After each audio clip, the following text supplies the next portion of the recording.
Morty's Diner. Hot coffee without the toxic sludge.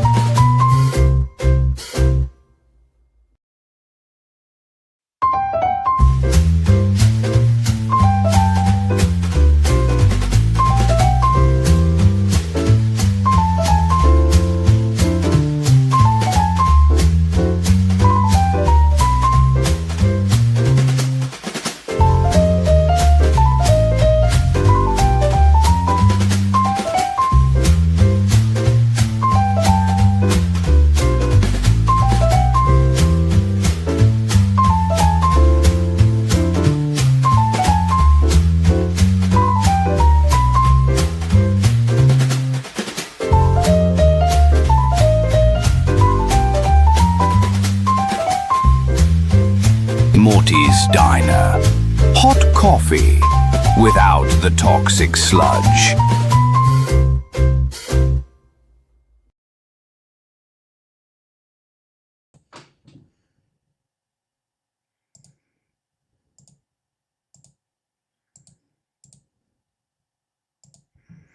Okay, welcome to Morty's Diner. Late Saturday afternoon. All right. What are we doing? All right, let's get it started. Let's get some music.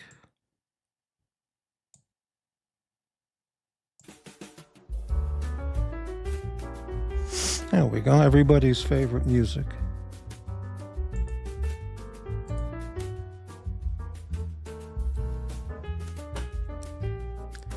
Today's show is entitled "The Future of the Morty's Diner Channel Hangs in the Balance." It's true. We'll talk about this in a couple of minutes.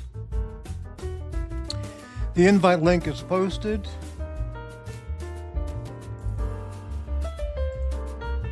And welcome again, and please remember to show your appreciation to the staff with a generous tip. They're all working hard for your dining pleasure. Thank you.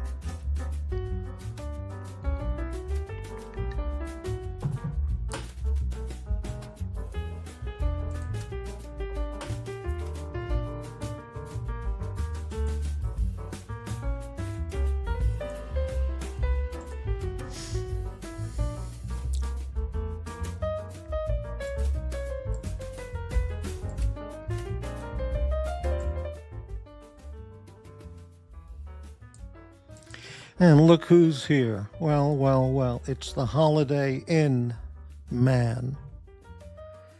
Yeah, we know who you are, Holiday Inn man. Why do you make up alias accounts?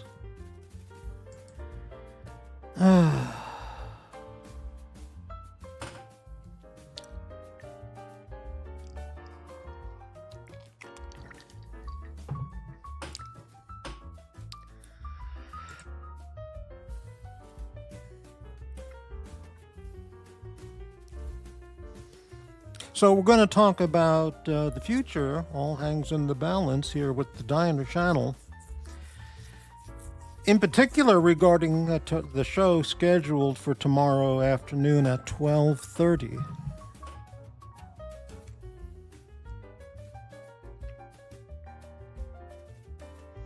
And some other assorted comments. Assorted miscellaneous comments.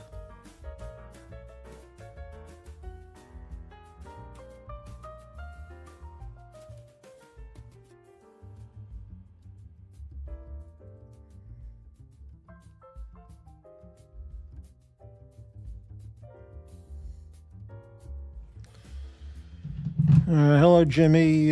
Holy shit, they just escorted Trump out of the diner. SWAT teams deployed. Well, that's news to me.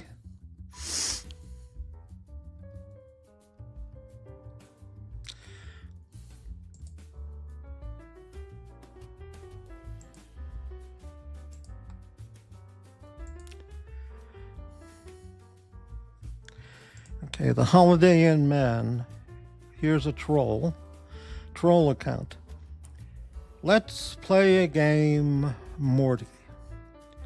I've had a great week mowing lawns. I'll give you 3 guesses of who I am. If you win, I'll send you a $500 super. If I win, I get a wrench for 1 week. Okay, Jimmy, you can stop the shtick about the diner. It's not funny. Okay, but thank you. All right. Well, here's the deal, Holiday Inn man. I can certainly guess within three guesses who you are, and your LGBTQ++ status. The thing is this: when people make bets with me, or wagers on this channel, historically, they don't pay off because they're weasels. Okay? So here's the deal. Based on that precedence, if I make the bet with you or agree to your little game here, and I win, how do I know you'll make the payment and not just weasel out of the deal? Can you comment on my concern? And how do we know, if I do identify you correctly, that you will admit to, in fact, that's who you are? All right, here you go. I thought you'd like to know. Morty, you idiot, I'm not lying. He's at the White House Correspondents' Dinner. Right. Holy shit, they just escorted Trump out of the diner. I thought you said diner. Okay, so that was my error, Jimmy. I thought you said diner. Okay, so let's continue. And when you said SS ran him out of the diner, in fact, you meant Secret Service ran him out of the dinner. But based on the quality of people out there, I thought you meant SS like in Schutzstaffel from the Nazis, and they ran him out of the diner. So now your comment makes sense. Okay. Guys with guns standing at the tables. Okay, so now I understand what you're saying, Jimmy. Morty, you fucking idiot. I'm not lying. He's at the White House Correspondents' Dinner. Okay, Jimmy, well then, thank you for sharing that news update. But listen, you can't blame me for thinking you were talking about the diner, and Himmler's SS was there rushing him out of the diner, okay? Jimmy, I thought you'd like to know he was rushed out, that's all. See you later, you angry old guy. Oh, that's a shame. The Holiday Inn man. I am an honest, one chicken Sammy a day guy. I would never do such a thing to Morty.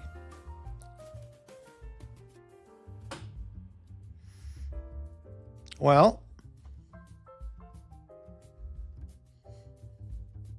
first off, how do we know you have the $500 to come through on your end when I identify you with the 3 guesses correctly? Okay. How do we know that you have the $500 to Super Chat?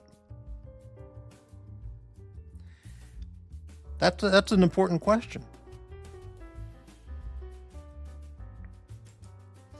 Oh, hello, Oz. Now, if you were Aussie expat, I wouldn't have to question your having $500 to Super Chat, because that's just not an issue. Okay. So, or, any of the other decamillionaires out there. But, yeah, Holiday Inn man. I mean, first you have to validate or verify that you do have $500 to Super Chat. Okay. Yeah, I understand, but I just sat down. I was out all day. I just sat down. I'm having an iced coffee, and the sun is blaring on my screen, so I can barely read it. So give me a break, man. Yeah, I get it. Okay. All right. Well, I watch Nazi videos all day long, so pardon me for thinking SS meant Nazi shit. Jimmy, Morty, do you know how to read? I spelled it dinner, not diner. Jesus. Yeah, I know, but the screen's far away from me. Okay? And I got my new high-quality Costco eyeglasses, and so it's all fuzzy and blurry. Anyway, have a good show. All right, well, thank you, Jimmy. Thank you for the news alert. Let's get back to the Holiday Inn man. Okay, well, I can tell you within 3 guesses who you are. There's just no question about that. All right. But how do we know you have the $500 to actually make the Super Chat? You see? And second, if I do identify you correctly, which I can, how do we know that you'll be truthful in saying, okay, Morty wins, I'll send the money? And why would you Super Chat and not Ko-Fi or Cash App? So Google doesn't get 30%. If you can explain, if you can address those 3 concerns, then we got a deal. All right, let's get back here. Hello, Aussie Expat. I'll look at that later. The correspondence dinner.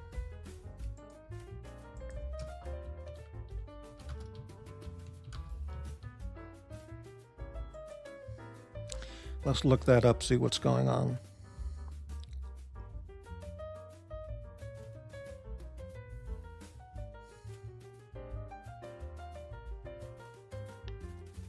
Well, I don't see anything about him being rushed out. Let's see here. Watch live.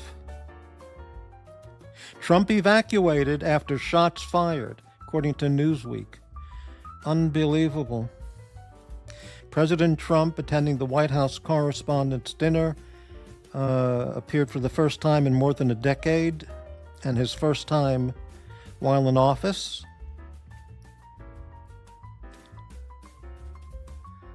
All right. So what happened?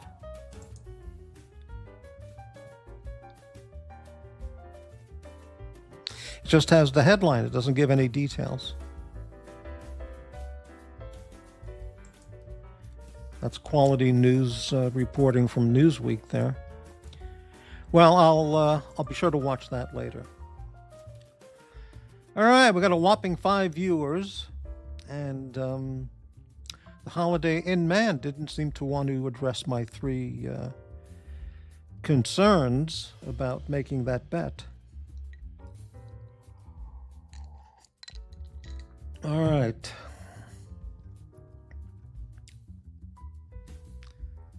It's very funny. Jimmy's asking me if I know how to read. Do you ever ask Mr. Misogyny and Viscountess if he knows how to read or spell? Jesus. Okay. Well, we're here. Let's talk about the future is all hanging in the balance at Morty's Diner. And the invite link is up if anybody would like to, for whatever reason, join the panel, talk about whatever. So last Sunday, here we go. The Holiday Inn man, I can address them. I have the 500 because I've saved enjoying 1 chicken sandwich a day for 24 months. Okay, I can go with that. And how do we know that you will acknowledge if I'm correct? How do we know that? I mean, I've been ripped off already by you-know-who for $1,000 by making a bet. And why should I do it again and get ripped off a second time?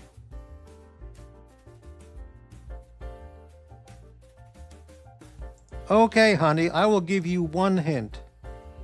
If I could have voted at the time, I would have voted for Ross Perot. That's a hint? When was the Ross Perot election? Wow. I think I was in... Was that in the 80s? I think so. I think I was in Dallas then. When did he run for president? Let me take a look here. 1992, he ran for president. Where was I in 1992? I was in Los Angeles. He ran in 92 and 96. Okay, I was in LA. If I could have voted at the time, well, that means either you were under the age of 18 and you couldn't vote, or you were a citizen of a different country and you couldn't vote in a U.S. election, or you hadn't illegally crossed the border and as an illegal alien couldn't vote.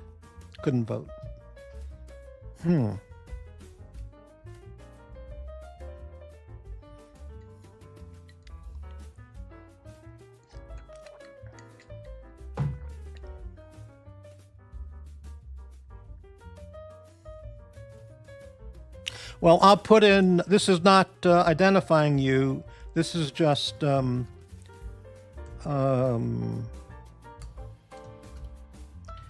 choices I would come up with.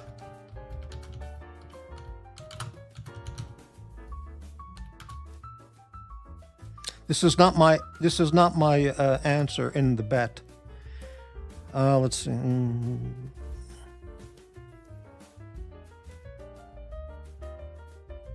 Well, no, it wouldn't be that guy, because he was old enough 30 years ago, so he could have voted. It's not him. So it's down to these two guys. Well, whatever. We'll move on. Okay.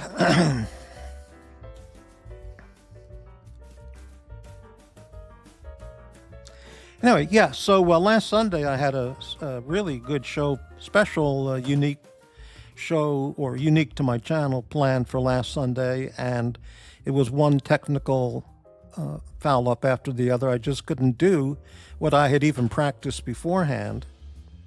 Now, Doc's report, who knows everything about me, if you know, that's the way he talks. He knows how I think, he knows everything. He says, I was blaming it on Chrome. I was using Chrome when I did a private rehearsal, private run-through, it worked fine. I was using Chrome because I was sharing stuff differently. I know how to do screen shares. I've been doing screen shares for 7.5 years on my channel, okay? For whatever reason, I don't usually use Chrome, but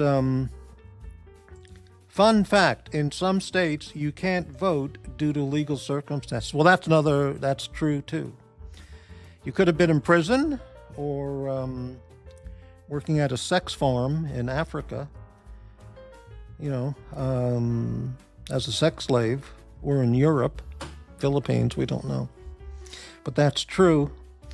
Okay, so I'm just going to put down some names here, but this is not in response to your bet, okay? Let's see.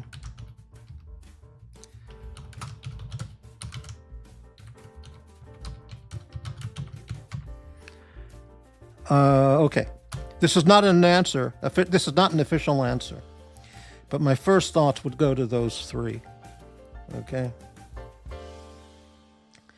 That is not an answer. That is just first thoughts. All right. And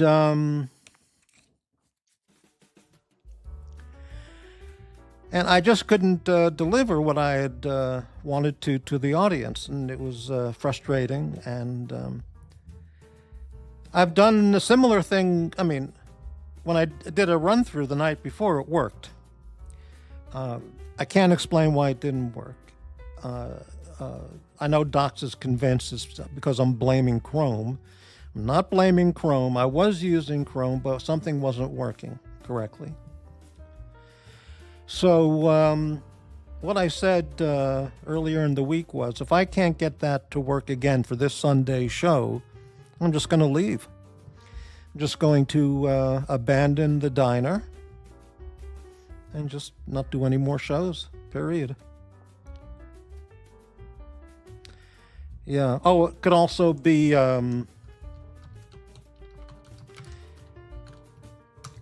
this guy, you know, but I don't think so. But anyway, and what? And I felt like, yeah, for real, you know. So I said, well, I'll just practice again, because it should be able to be done very easily. And I've got a whole week to make sure that I can do it properly so I can deliver the goods on this Sunday, tomorrow's show. And the fact is, I haven't done any private practice yet to make sure I can get it working for tomorrow afternoon's show. And I feel so unmotivated. The thought of, well, you know, maybe if I can't get it to work because I don't, just do a run through beforehand, then would it be so bad I just leave, close down the diner and just leave? I don't think anybody would care. Yeah. So tonight,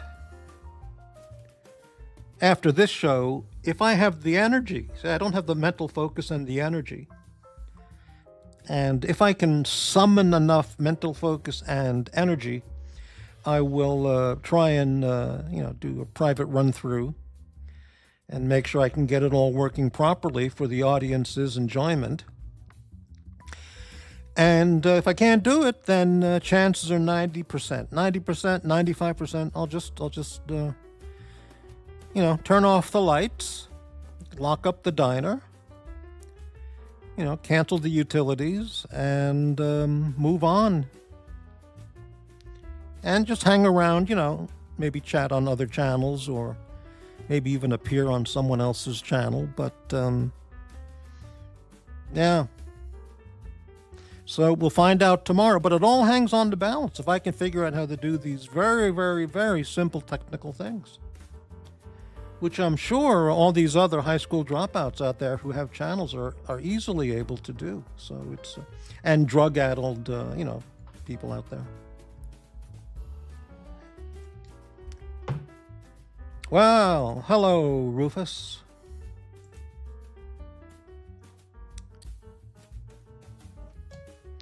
Holiday Inn man. We can bring the diner as the Holiday Inn's official restaurant.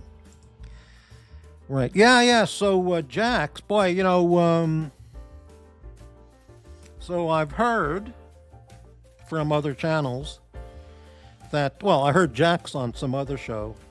Forgot which one it was. He bought a new Mac notebook, whatever it's called, and he's working out the technical aspects and his schedule, and he's going to start live streaming on his new channel, the Holiday Man channel.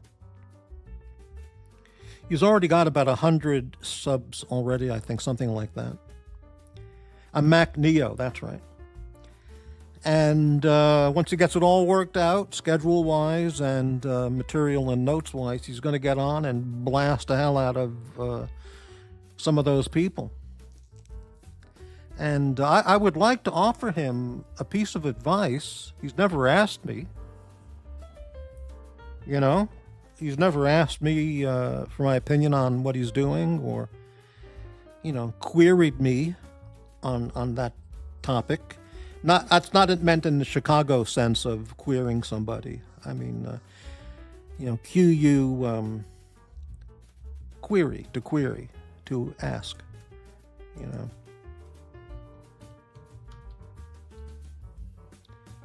Query, to query somebody, not Chicago query. You know what I mean. And if he asks me, I will give him my suggestion, but I'm not gonna, just tell him, none of my business. He's a grown man, and whatever he does, good luck to him. But yeah.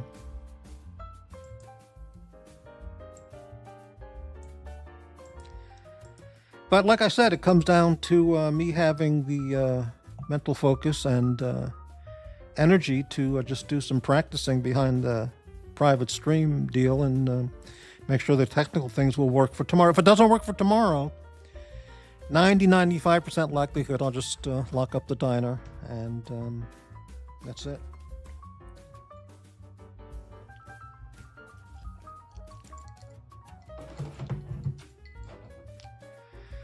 Yeah.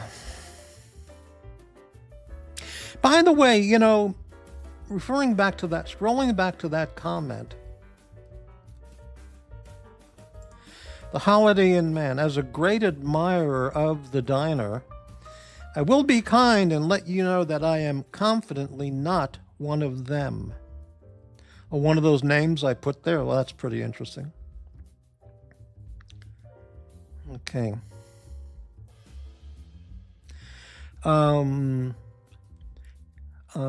Yeah, this comment here, in some states you can't vote due to legal circumstances. Last night, for whatever reason, I just mentally, in my mind, I made up a list of all the felons, convicts, arrestees on these channels. Felons, convicts, and arrestees who've appeared on these channels. And then I scribbled them down, and I came up with 10, just right off the top of my mind, 10 right away.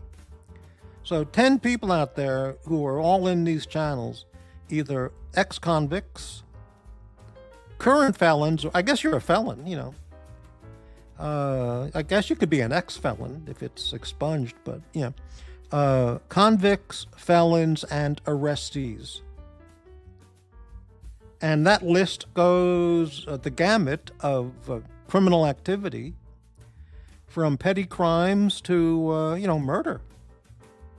It's true. Killing, murder, grand theft, breaking and entering,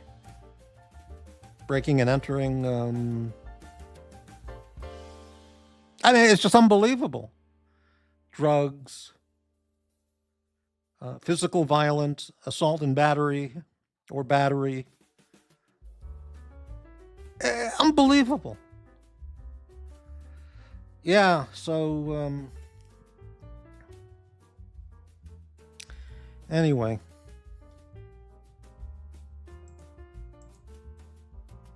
Is Aussie Expat still there? If you are, hey, I wanted to tell you that 4.5 years ago, just to see how it worked, I bought $100 of Ethereum. And then I hadn't looked at it on Coinbase since that time. So I looked at it, I brought up Coinbase for the first time in 4.5 years. And the 140 was, what the 100 was, I could sell it for 140. So I sold the whole thing for 140. I have zero balance of Ethereum. So I made $40 over 4.5 years. So there's that. Not enough to buy a Rolex Explorer, but then why would I?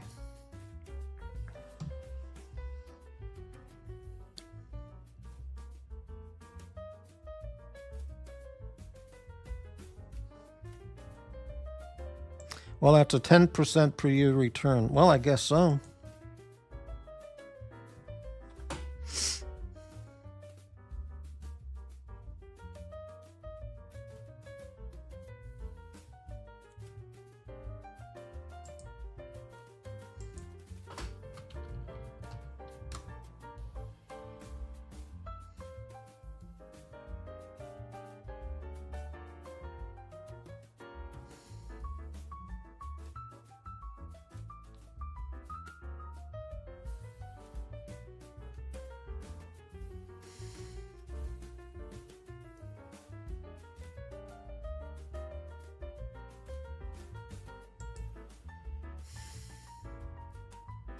You sure you spelled that right, Holiday Inn Man?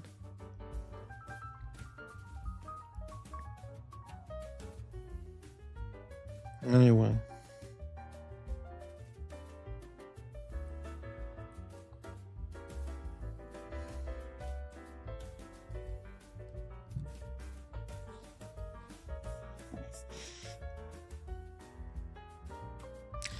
Okay, well, if you're not those names I mentioned, then you're probably, and this is not a final answer, then you're probably ER. That's who you are.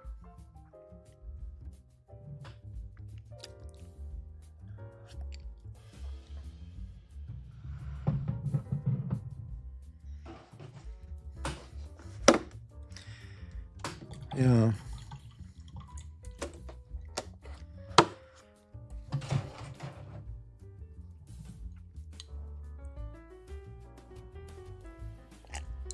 I'll tell you what, you PayPal me that 500 and I'll do a 1-hour private chat for you and reveal everything.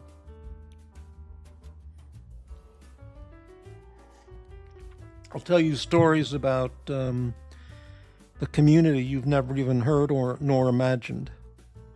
How's that?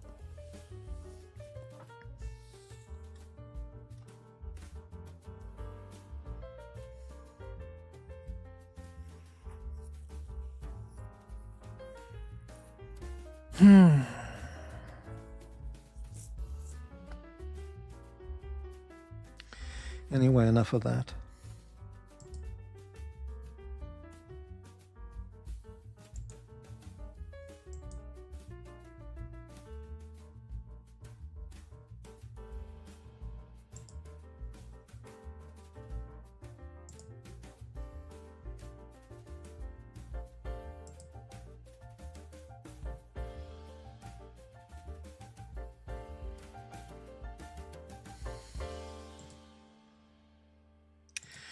Holiday Inn Man, would you discuss it on my show for 5? 5 what? Please specify. 5 what?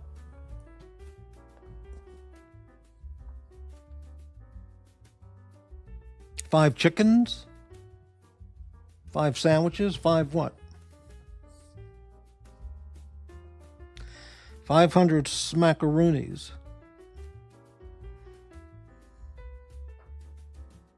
I don't know. I don't know. Some shows I just will not go on. It's not a matter of the money in that case. In those cases. It's just a matter of self-respect, you know?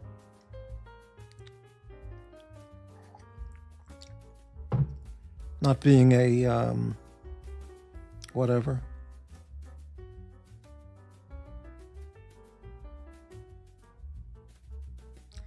Now you're sounding like Bateman, you know?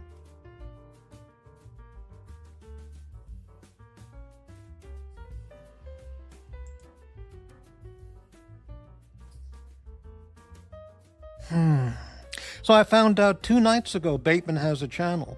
I had no idea. How did I find it? Oh, somebody mentioned Bateman had a show. Yeah, you're getting warmer. Yeah. Now you're sounding like JB. Okay. So, yeah, I was watching some show and somebody mentioned what's his name? Bateman had a channel, which I had never heard of because I don't watch most of the shows nowadays. So, there we are. Doc's report. Stand strong. Don't let technology defeat you. Well, I understand that concept, and it's just a matter of if I have the wherewithal to do it, to figure it out. So yesterday I looked up Bateman. I found his channel quickly. I just looked up Bateman and was popped up Bateman NZ. And so I watched just a little bit of it, and when I clicked on it, of course, they were talking about Morty. No joke. Not joking. I clicked onto it and just, scrolled somewhere and popped in, and they were talking about Morty. Bateman was doing a diner impression, which was not very good. Then he played the diner music. Then they all talked about, what do you call it? Morty's Diner. And then somebody in the chat said, Morty's rebel streaming you. I did a half-hour show late that night talking about Golden Baba and the orbs. But I had no knowledge that Bateman had a channel. So I was not rebel streaming anybody. I just did a half-hour show. But of course that gets twisted to, Morty's rebel streaming. The next day I found out he had, or 2 days later I found out he had a channel. So, yeah. But his channels, well, why, get anything, what it is, It's what it is. Yeah, okay, so, well, you're talking a lot, Holiday Inn man. I was a hit on the CFN. Doc said I was akin to Johnny Carson or Johnny Angel, honey. I wonder if Doc's report ever watched the Johnny Carson show because, he came on 11:30 at night. And Doc's usually gets to sleep early and he wakes up at sunrise.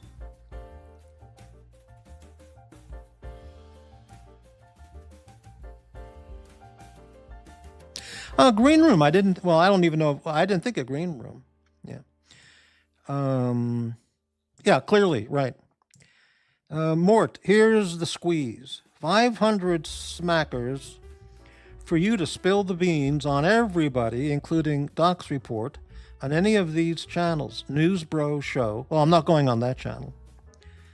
Green Room. The Holiday Man.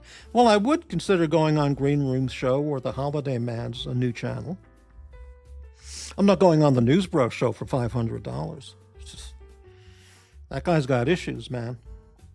Guy's got real Morty on the brain issues, I'll tell you. And also, now you're sounding like Tanzil, like Patel Philippe. Anyway, for me to spill the beans about everybody on these channels, all the background details, the criminal records, the rap sheets, the scandals, the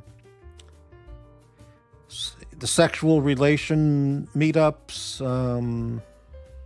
the bribery, the extortion, the blackmail, that's going to cost more than $500 for me to do that.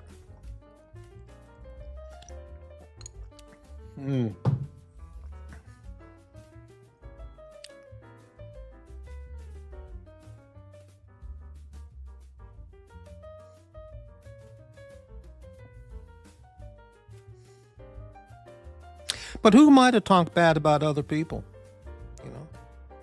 That's not my nature.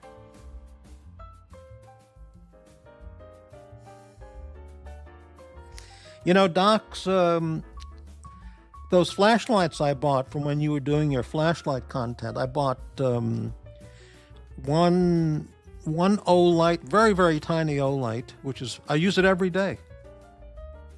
Because when I'm at my desk at night, I have just, minimal lights on, because it's more relaxing in the evening.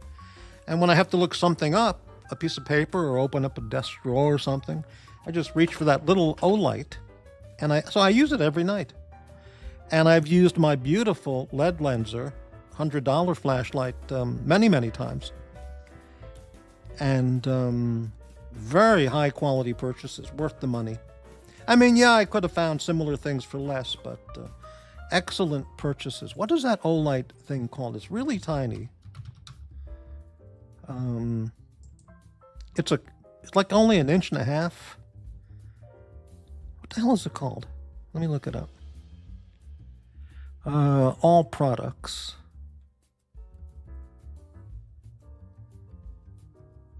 It's a clip. What the hell did I call it? Let me see here.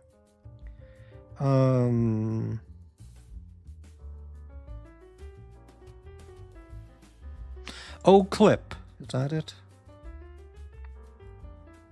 Yeah, here it is. The O clip.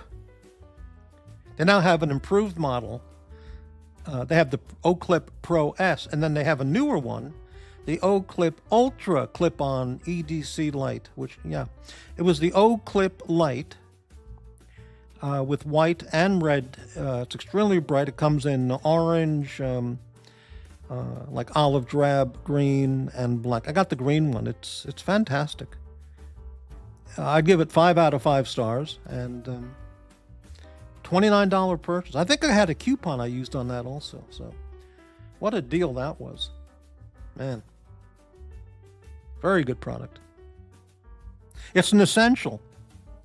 Throw it in your EDC bag or have it at home you just clip it on your shirt. You can walk around your house or wherever you live. Plus, with a regular flashlight or... My new MacBook Neo can play clips, and it has an app called Notes. Well, fantastic. Holiday Inn Man could be Rufus. I mean, there's no way to know now. He would be able to make a $500 super chat. He's got the money because he spends so much on his studio equipment, so he could swing that. And so who knows? Oh, here's an alert from Docs. I have night lights throughout the home, with the exception of the bedroom. Why do you have night lights? Throughout the home. Why throughout the home? Not that anybody wants to know, but...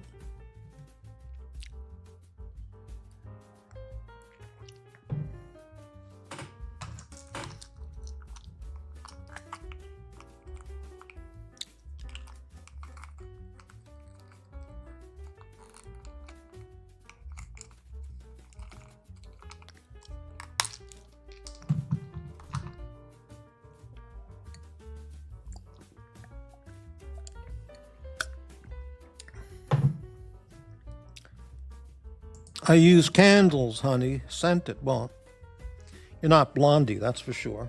So, Blondie wouldn't be wasting her valuable time trolling like this. No, it's not me. This is me. Okay. And I'm saving for a new Mac Mini. Outstanding.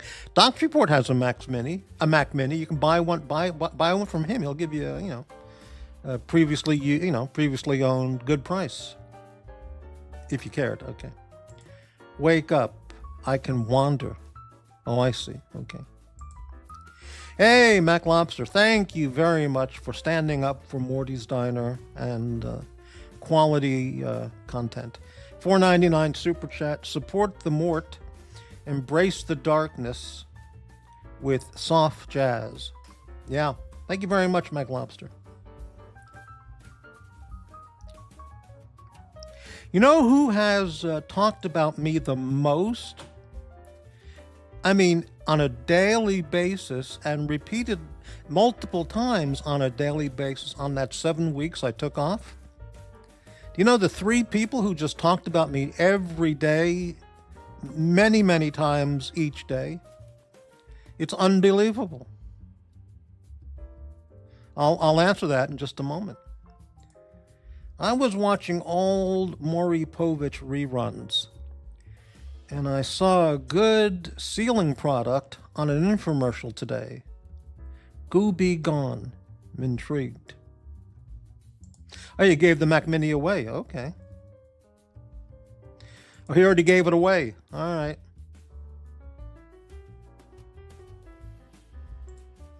And there's the Goo Be Gone. Apparently, it's an excellent product. There you go. I wish there was something like that for YouTube. You could just spray it on the computer and made certain channels just go away. That would be a great product.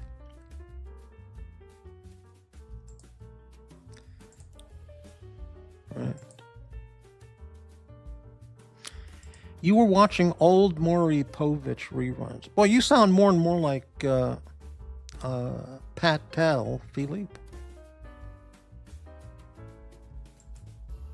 I heard on one of the channels somebody called Patel Philippe a sociopath. Which show was that?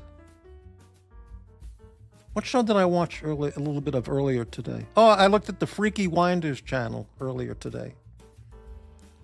Holy shit. Unbelievable. Unbelievable. What a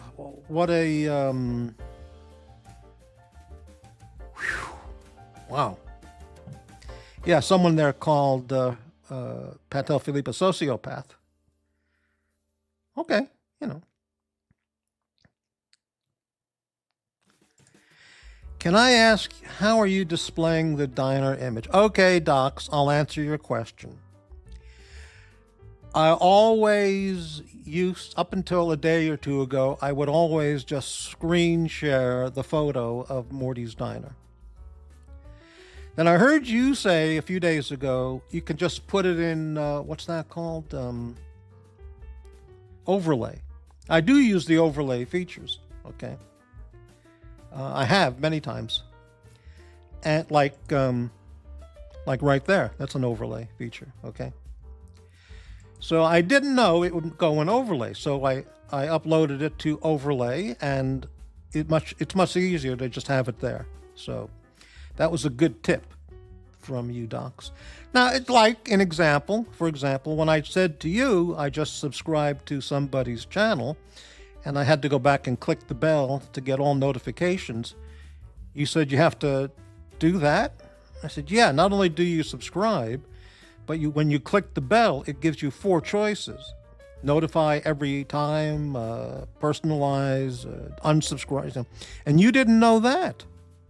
You thought if you just subscribe, you get all notifications, and you don't. So I know some things or some tips maybe you don't know, and likewise. Okay, big deal. That would be the same for anybody with YouTube. No, I didn't put it in overlay. I put it in, yeah, overlay. That's where I put it. It's in overlay. That's it. Like this. It's in overlay.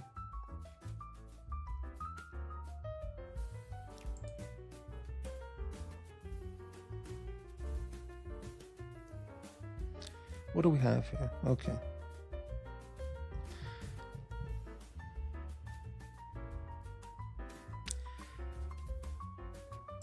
Patel, Al Pacino and Gary Glenn Ross. Yes, that's correct.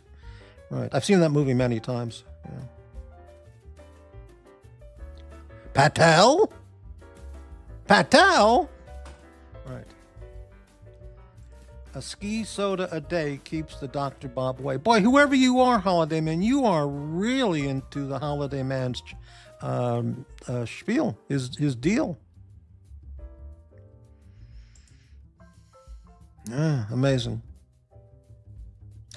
Boris, I don't understand. You're a Trump supporter who is all about freedom of speech, but you want channels you don't agree with to disappear. No, that's not true. I never said that. See, you're twisting.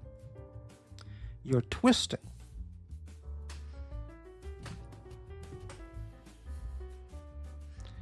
Channels that I disagree with, they can do all the shows they want. Channels that are a harm, that are a virus, a cancer on humanity, on society, those should be removed. Those should be disappeared. Okay. McLobster, Morty, do you think you'll transcend the cesspool before your day of... What do you mean? Can you... I don't understand the question. Do you think you'll transcend? I don't know what that means.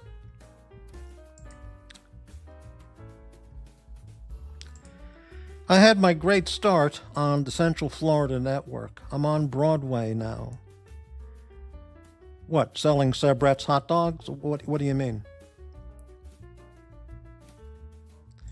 McLobster, Docs, how about a super chat in lieu of the $25,000 loan? Boy, you know, when I come up with content, people just go nuts with my content. They twist it and twist it and twist it. It's Pavlovian. It's a Pavlovian masterwork, the stuff I come up with. The comments, the hate comments, and the lies and twisted statements about me and a $25,000 loan from any of the decamillionaires out there, man, that gets twisted and twisted beyond unbelievable belief. Yeah, unbelievable. But we try and provide content here. Will Holiday Fro pop his head up?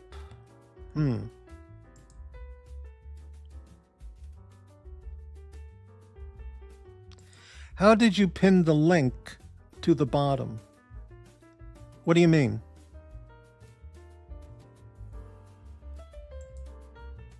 I just pinned the link as usual, but it's not on the top. Something changed. Now it's on the bottom. I can't explain that. There must have been a change somewhere. I didn't do that. I pinned it as usual, and now it shows up on the bottom. I can't explain it. There was a change somewhere in one of the YouTube or StreamYard things. That's all I can say. Herman Ingram. Hello, Herman. Crappy supports feminism. Feminism destroys... When did I say I supported feminism?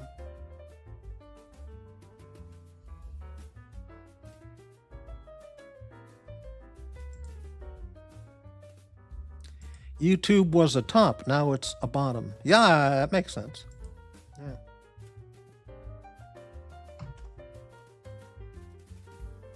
Yeah.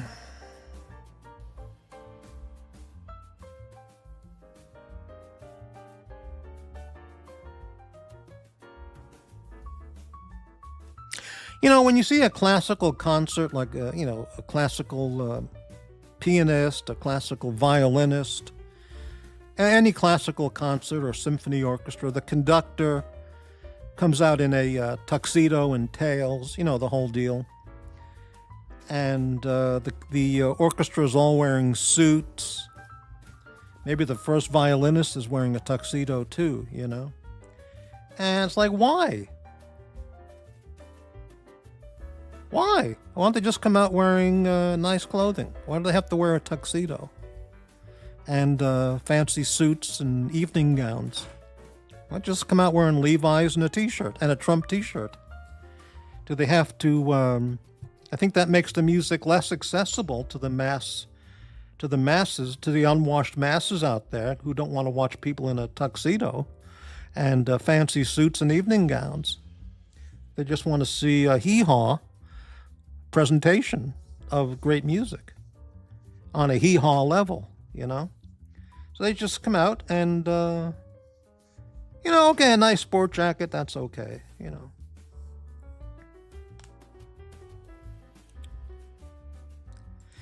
Yeah, there are concerts where I've seen Jimmy Page and Eric Clapton wear a tuxedo, certain appearances, but, yeah. I think suits are gonna make a comeback. You don't have to think about what you're wearing. T-shirt and suit and loafers. Simplicity. I like the way people dressed in the 20s, 30s, 40s, 50s. Everybody, you look at old videos, old film of people going to a baseball game in the 20s and 30s and 40s. Every guy is wearing a suit or a sport jacket and a hat. Everybody wore hats then. And it must have been hot as hell, sitting there in the summer wearing a suit or a sport jacket, but everybody did that. In fact, if you look at really old pictures from the early 1900s, beach pictures, even in England, beach pictures, Coney Island, 1910, 1920, guys were all there wearing suits or sport jackets, and they all had a hat. Who the hell wants to wear a suit or a sport coat when you're at the beach? That was really that isn't pleasant. But wearing a suit every day and a hat is really cool. I would have enjoyed that much more than the way people dress now, like fucking pigs, slobs. Pablo Picasso was never called an a-hole. What is that in reference to? Holiday Inn. I'd rent Beverly Hills Cop 2 every weekend from Blockbuster, honey. I agree, Herman. Decent clothes show respect, right? And the way people dressed in the 1890s, 1900s, 1910s, 20s, 30s, 40s, 50s, it showed respect for themselves and for their office and the workplace and for people who they all intermingled with, connected with. And not like now where, those were better times. No question about it. The only thing missing back then was air conditioning and a electric refrigerator. Otherwise, everything was great. Not everyone can pull off a woven tee and banana hammocks and call it luxury. Dick Tracy was a great... The one with Warren Beatty, I didn't care for that. There used to be Dick Tracy cartoons on TV long decades and decades ago. They were from the 50s or the 60s. Maybe the 60s. They were pretty good. Yeah. There was also a Dick Tracy movie serials in the 40s. And those really, I guess they were okay back in the 40s, but I've seen some of those on YouTube, and they're not really that good. They're not worth watching. Yeah.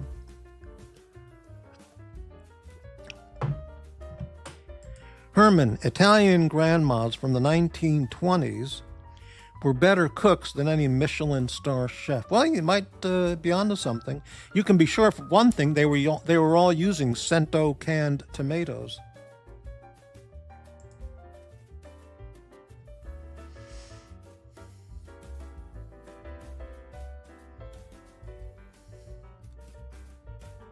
Even Clemenza in The Godfather, when he was cooking sauce, pasta sauce, he was using Cento canned tomatoes. You can't get more knowledgeable about a Sicilian cooking sauce than Clemenza. Jesus. No matter what, who says. McLobster, there's been a resurgence of good hat makers. I'd recommend Optimo from Chicago. Great straw and felt. I think the hats, men's hats in that era were fantastic. Yeah. It must have been hot as hell wearing those hats all the time. But man, they looked great. The 20s, 30s, 40s, 50s. Yeah. Docs, can you recap the advice you gave Jax earlier? Oh, I didn't give him advice. What I said was, Jax has announced that he bought a new MacBook notebook, and he's announced this, and he has a channel, and as soon as he gets the computer set up and gets things taken care of, he will be doing live streams. And what I said was, if he asked me my opinion or a piece of advice, I would give him a suggestion or an opinion or a piece of advice, but I'm not going to put it out there because it's not he never asked me. But if he did ask me, then I would give him some valuable advice, which he can, listen to and then decide what he wants to, and then, listen to it or not. But I didn't give him any advice regarding that. Brilliant. As a lawn mowing engineer, I can manicure any lawn as nicely as the golf course behind Doc's Report's house. This is sounding more and more like that nutcase in Texas, AD Never Calling. Yeah.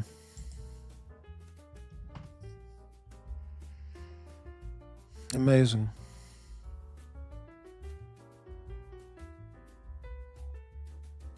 Yeah, the Jock show I heard a little bit of earlier today with on Freaky Winder's channel. It featured he had a big panel, Easy Company, JB,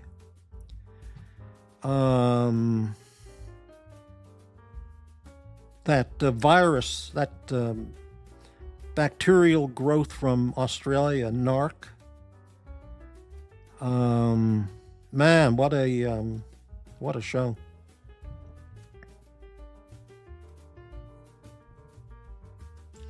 Herman, I'd pay $300 to eat a 1920s grandma's Sunday dinner. The French Laundry can kiss my ass. I know what you mean. Off to a barbecue. Take care, everyone. Love, not hate. Yeah, thank you, McLobster.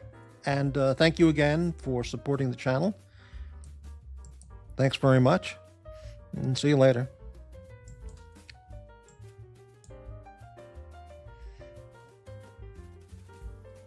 You know, this is a long time ago. I was watching a Buster Keaton movie from the 1910s. And it was obviously filmed in New York, okay, this particular movie. If I remember the right movie. Anyway, well, it might have been Los Angeles, it doesn't matter. And he's walking down the street, on a real street, okay, and he passes a cafe. And one of the signs or posters on the window as he passes, it says, steak dinner, 16 cents. Or it said something like blue plate special steak dinner, 16 cents. Can you believe that? You get a full dinner for 16 cents.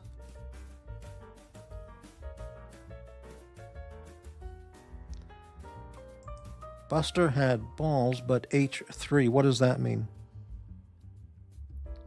I don't know what that means, Herman. You know, I'll tell you something. There on those hate shows where they pick on those people pick on everybody for the most unbelievable, hateful or vicious reasons.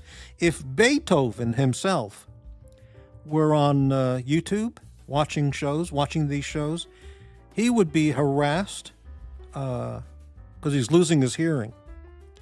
And those people would make fun of him. They'd ridicule him. They'd insult him. They'd tell him to go find a tree and hang himself, jump off a bridge. He's gay. He's a homo.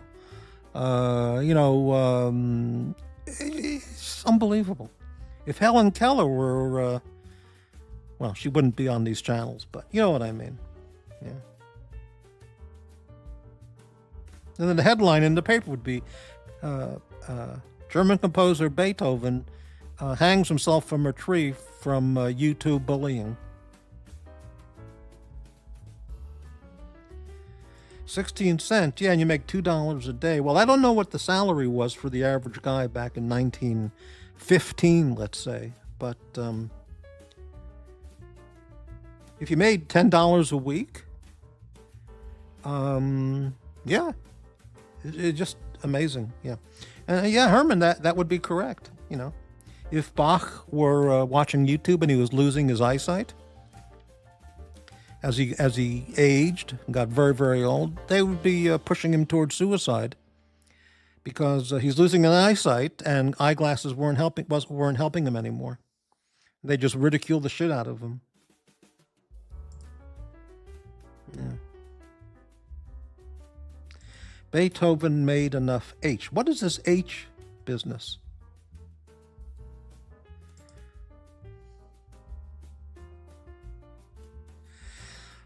I lost 100 pounds on Weight Watchers, so I try to inspire the large tubs of goo.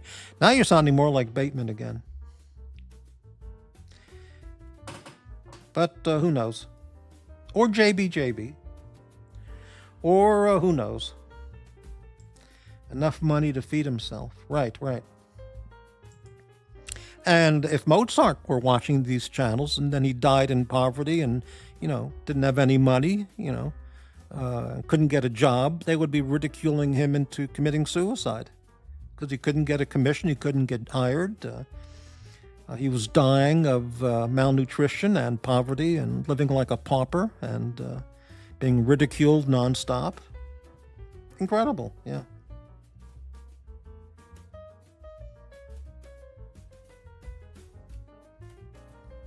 And by the way, well, I'm not going to mention that. It's not worth it.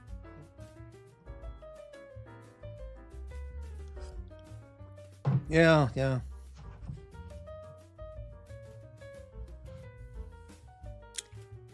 Maybe I'll show that list. I don't want to do another list, but that list I made up that I just scribbled down. Yeah, they would tell Da Vinci, go find a tree and go hang yourself. That's right. You worthless fucking piece of shit. You miserable cancerous tumor, Da Vinci. Go find a tree and hang yourself. Go jump off a bridge. Nobody cares what you say. You fucking piece of shit. Homo. That's what they would say. You're absolutely right. Holiday Inn man. All you need to know, Morty, is my money is good, you see. Tell all 500 smackers. I'm not going on the News Bros show for $500. It's beyond that with that guy. Include docs in the expose. No, I'm not doing that for $500.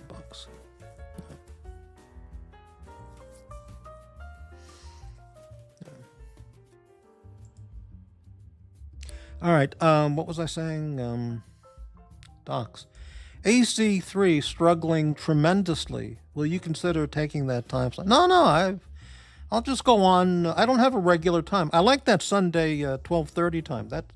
That's usually enough time for me to wake up and push a pint of coffee and have a snack or breakfast and get the show, done early enough that I don't, destroy my entire day or evening.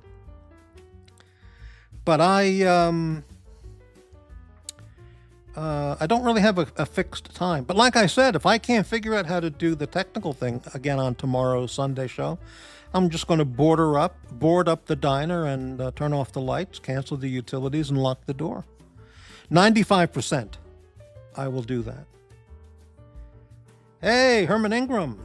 $4.99 channel support from Herman Ingram. Thank you very much. Really appreciate that.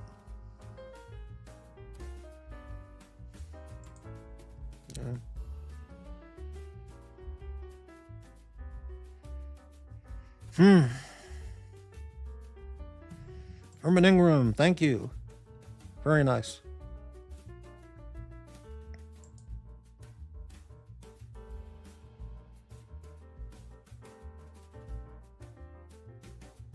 Yeah, that's probably AD never calling. But why would he say he wasn't able to vote in the 1990 elections? Because if he's 60, I think he's 60 or 59 now. So he would have been 29, 25. So he could have voted then. So, yeah. So I don't think it was him. Yeah. But who knows? These people, they're all deranged, and most of them, they're deranged and delusional, Anyway.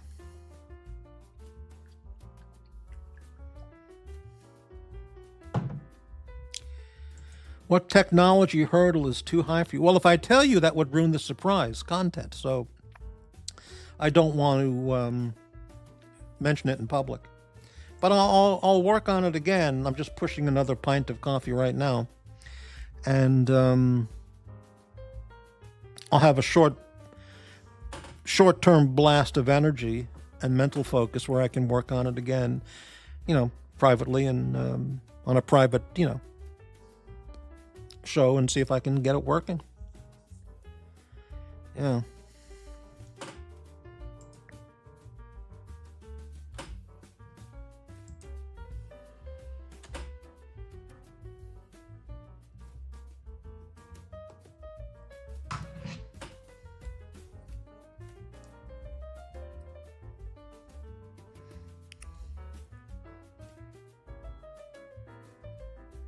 No, Docs. I'll work on it. I'll get it figured out.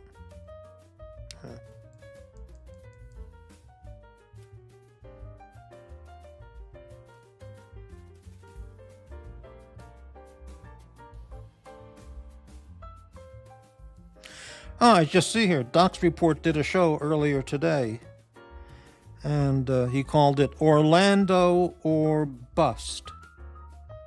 Central Florida Network, Jack's Super Evil Megacorp, The Holiday Man, Tim Wright.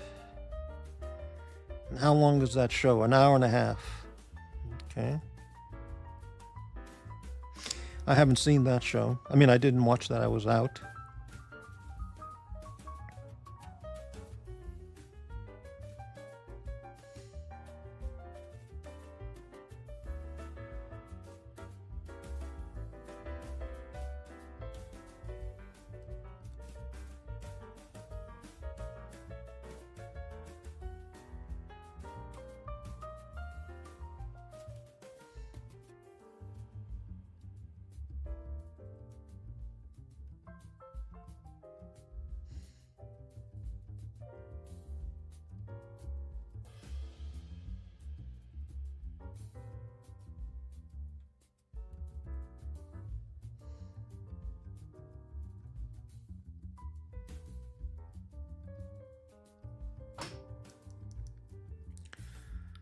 Who's the woman on my thumbnail?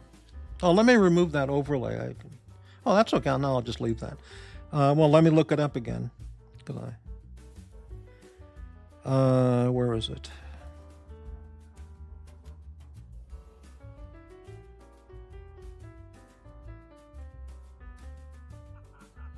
Oh, shit.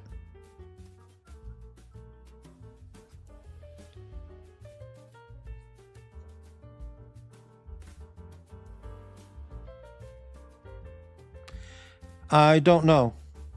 The picture is very small. I can't make it out. I mean, the woman in the airport pulling her suitcase? I don't know. I could take a guess. I need to look on my computer. It's too small on my phone. Let me take a look. I'll take a guess.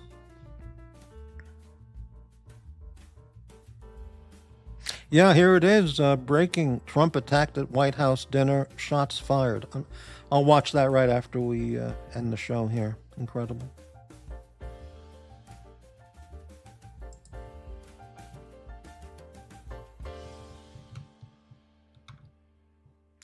Doc's Report.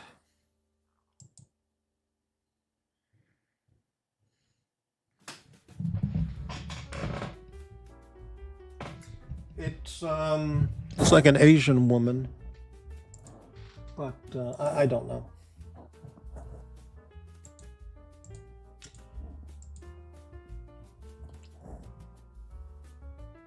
Well, I'll take a guess, and I can't tell from the picture. It could be Marcelo's wife, Mommy, or it could be Tim's wife, Tim Wright's wife. I don't know. Who knows? Whatever happened there. Okay, it was Tim's wife, right? Herman, I'll be back in 20 minutes. I'll join if you're still alive. Oh, that's great. Okay, Herman. Yeah, I'm going to be around a while. I haven't talked to Herman in probably a year. I have no use for people who have no use for music. Yeah. I can see that.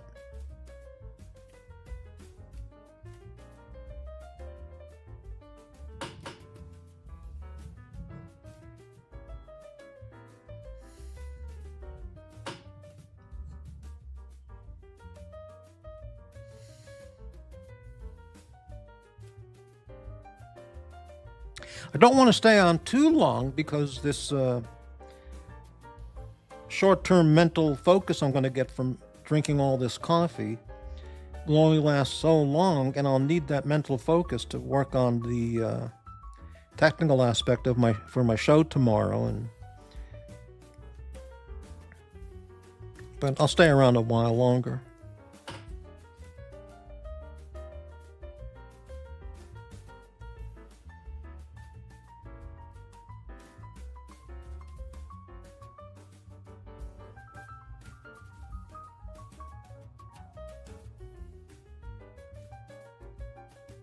So I'm going to think about that again.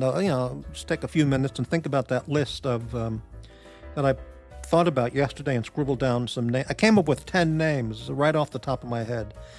People in this community, felons, convicts, people who are felons or have been felons, convicts, and arrestees, ranging from minor misdemeanors to murder, and all points in between.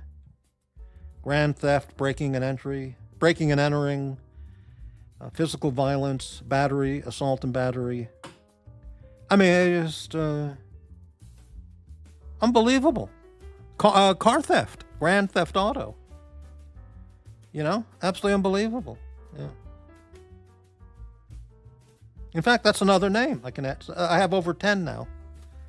And that's just thinking off the top of my head, What a group of miscreants. Unbelievable.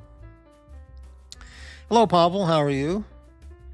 You're going to eat at McDonald's? Why? Why?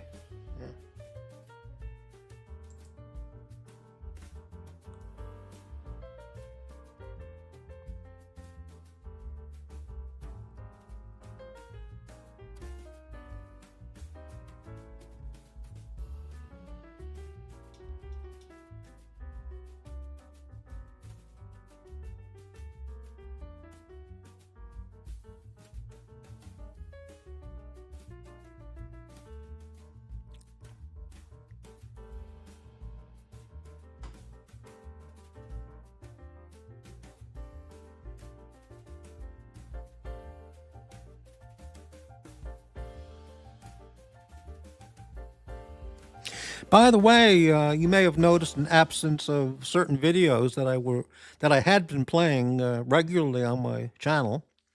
Those are currently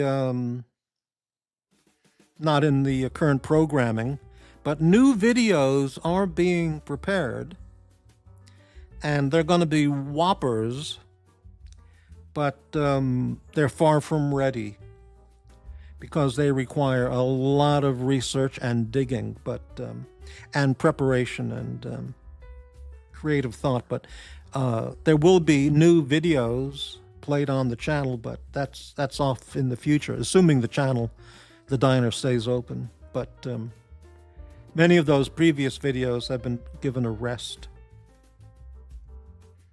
while we retool with new videos.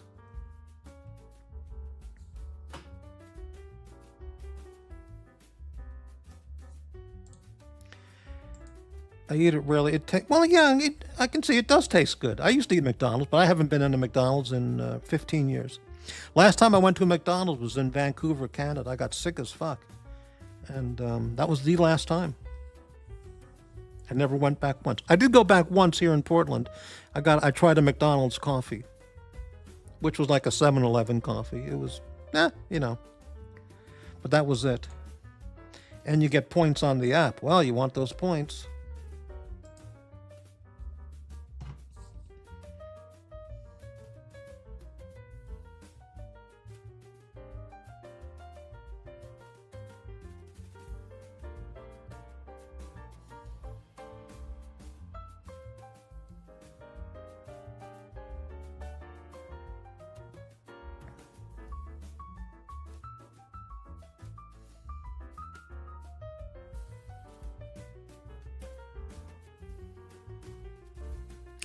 I wonder if Herman, maybe he can't respond. He's driving. If he ever gives, do you ever give your dog a burger patty or chicken McNugget? I would never give a dog a chicken. Well, if the dog was starving, I would, but even as a treat, I would not give a dog a chicken McNugget because we don't know what the hell's in it. Who the hell knows what ingredients they add to a McDonald's chicken McNugget?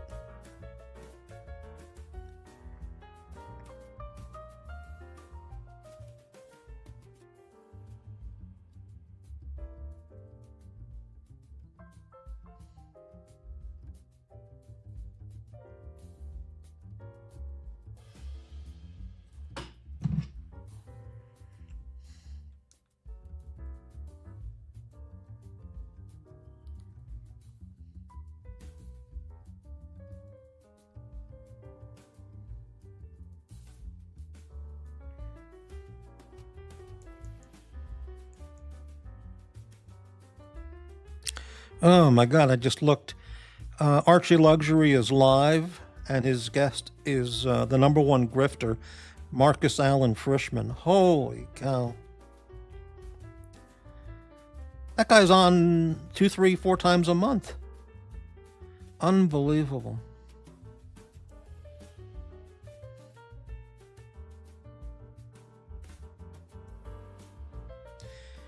Hello, Crybaby Saggy Skin. Yeah, now I've heard things about you too, Crybaby. Okay. Along with Holiday Inn Man. Did Uzi buy his Rolex watches with money that he got from the SPLC, Southern Poverty Law Center? Very funny. Okay, yeah, comment's okay. Yeah. Oh my God, Marcus Allen Frischman, unbelievable. He's got 10 people watching. I have 13 viewers right now. Archie Luxury has 10 with Marcus Allen Frischman. Isn't that amazing? Herman, I give my dog proper dog food, nothing else. Sounds good. What are you talking about? Oh, just stuff. Stuff.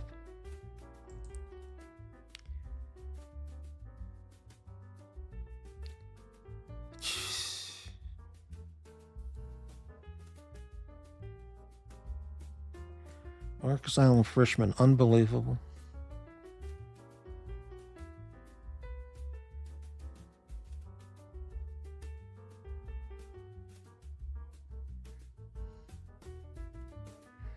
Boy, if I gave that guy an interview, if I interviewed that guy, it would be a cosmic explosion. I can tell you that. But clearly that's not going to happen.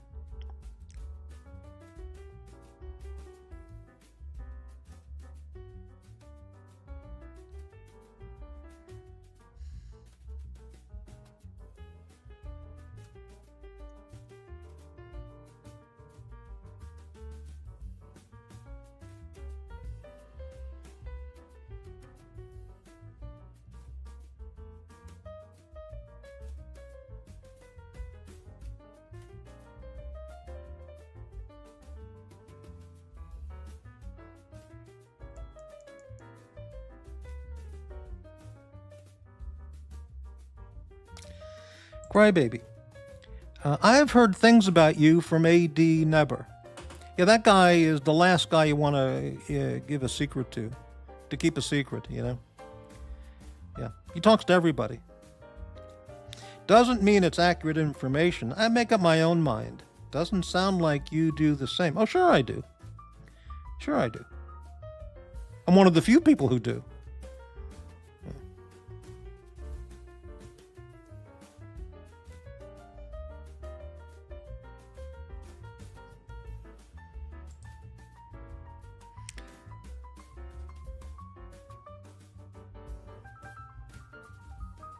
Yeah, what AD knows about me, you could put on the pin of a head. The head of a pin. Pin of a head. The head of a pin, correct. Yeah, but, whatever.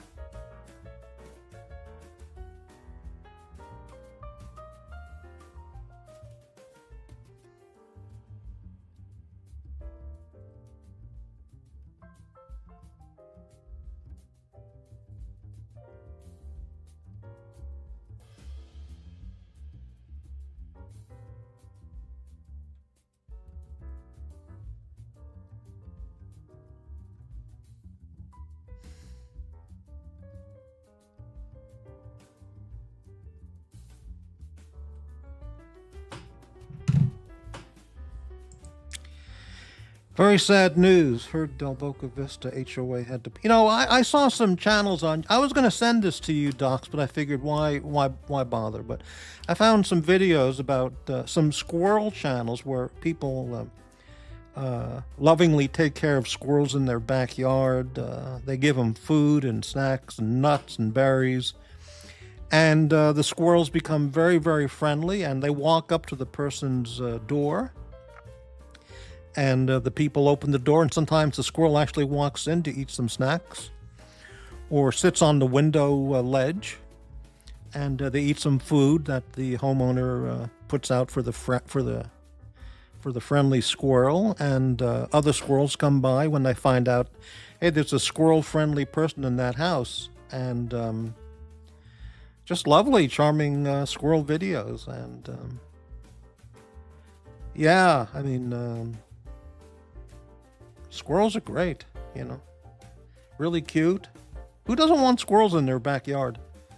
I mean, climbing on trees and scurrying around looking for food, and they're so cute. Well, whatever. Crybaby saggy skin. So what are you talking about in regards to me? Because I have no idea of what you're talking about. Oh, stories going around of who you are. You know, that kind of stuff. But I don't know if it's verified or if it's true or not. Just stories going around, you know. Very sad news. Heard Del Boca Vista. You had to put down, folks. Yeah. That makes absolutely no sense, Docs. You should enjoy the animals.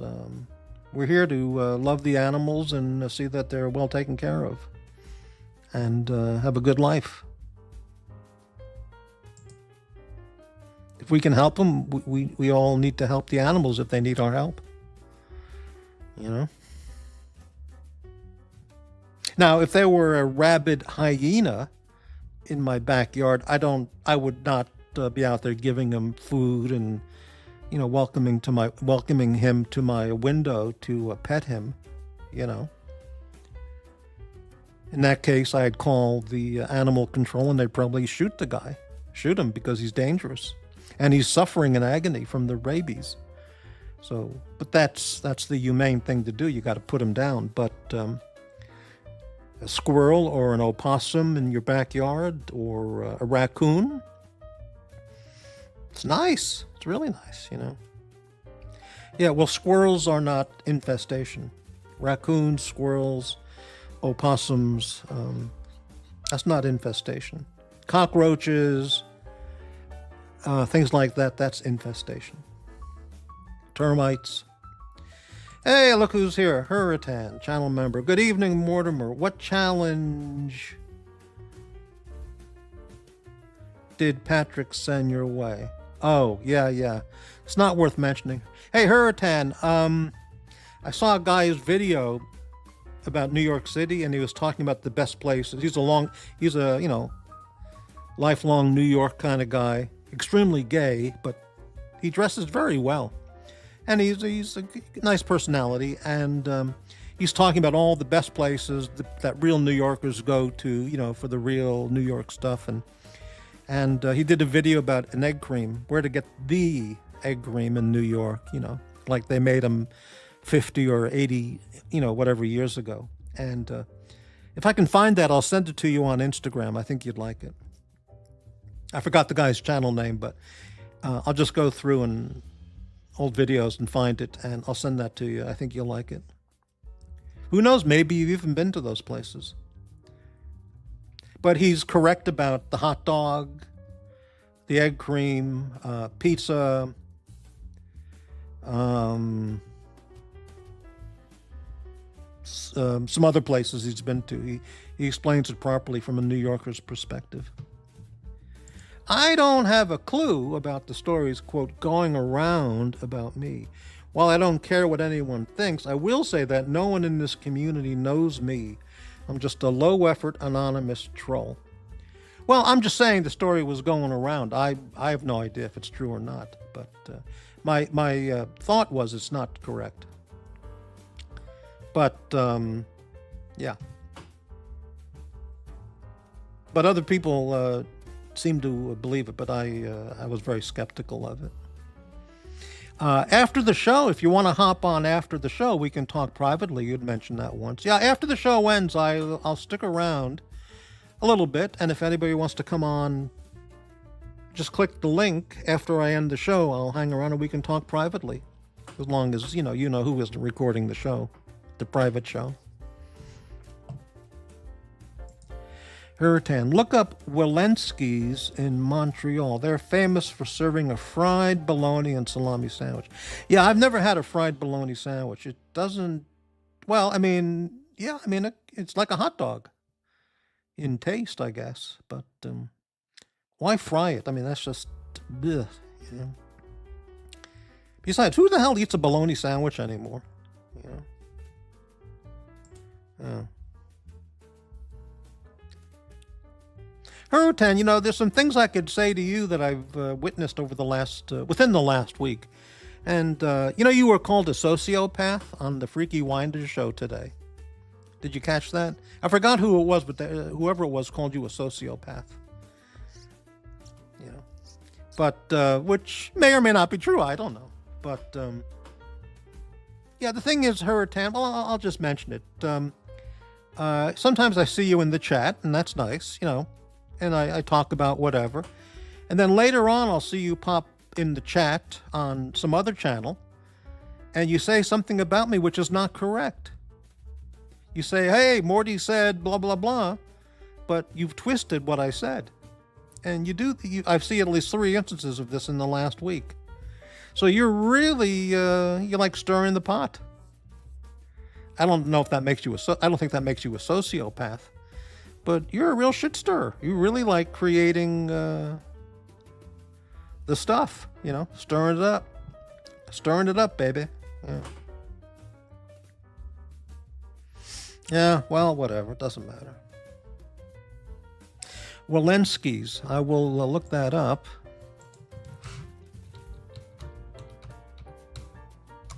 Walensky's Montreal. There it is. Walensky's. Also known as Walensky's Light Lunch, kosher-style lunch counter on Fairmount Avenue West in Montreal. Opened in 1932.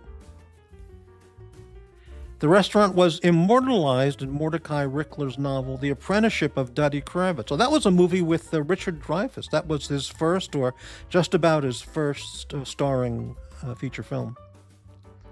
Okay.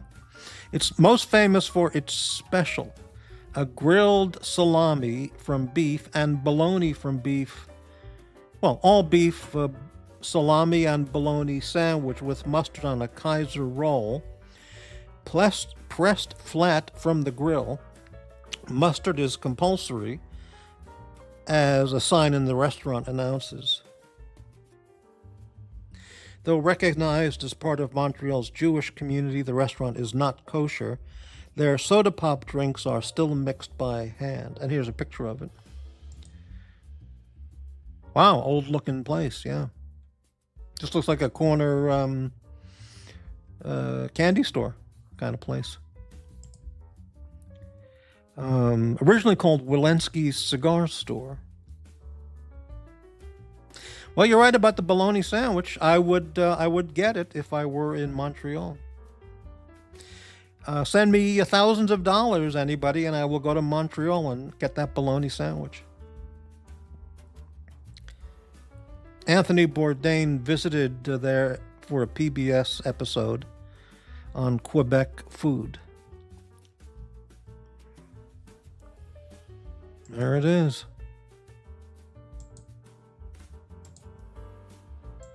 Well, that's good information. I'd say read between the lines. What, of what I said or the menu at Walensky's? Right.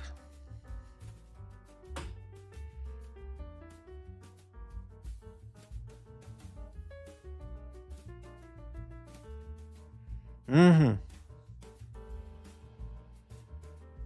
Now that I think about it, Herman, you've done that quite a number of times about me. Like with the 3 pillows, the 3 pillars.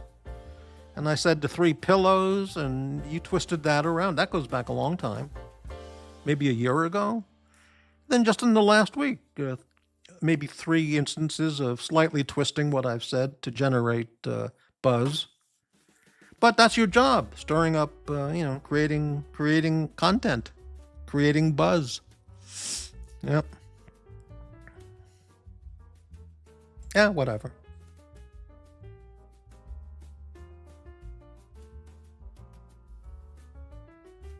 The thing is, you're watching the channel, and that's what counts.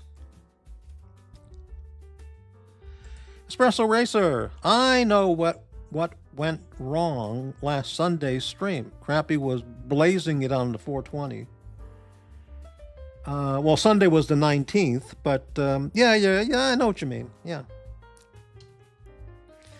Shit, somebody has to create content around here. Well, yeah, but I prefer creating content on real stuff, not making stuff up about people. There's so much that can be told about, content-wise, about real things about YouTubers. Why make stuff up about other YouTubers? Just present the real stuff, and there's more than enough. There's endless content about that. But yeah. But no, that doesn't make you a sociopath. I forgot who said that. I don't remember who said that on the Freaky Winders show today. Somebody probably jealous and envious of you, of your life.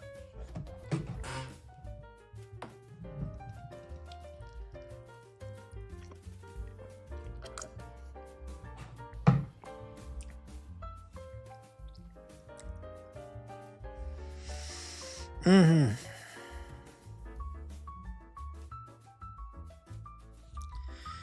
It's factual, Mort. Here's an example. Morty accused 15 people of being jacks in his chat. Well, that's not what happened at all. See, that's not what happened at all, Hurritan. That's totally twisted. It was the Holiday Inn man, not jacks. Okay? And, yeah, so that's not correct. But you're going to go with that, probably, so whatever. Oh, you're jacks. Everybody is jacks. I got it.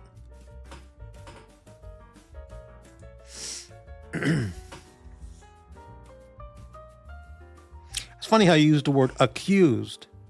That's a pretty strong word. There's no accusations. All right. Let's hear instance 2 of Tan stirring the pot with possibly erroneous information.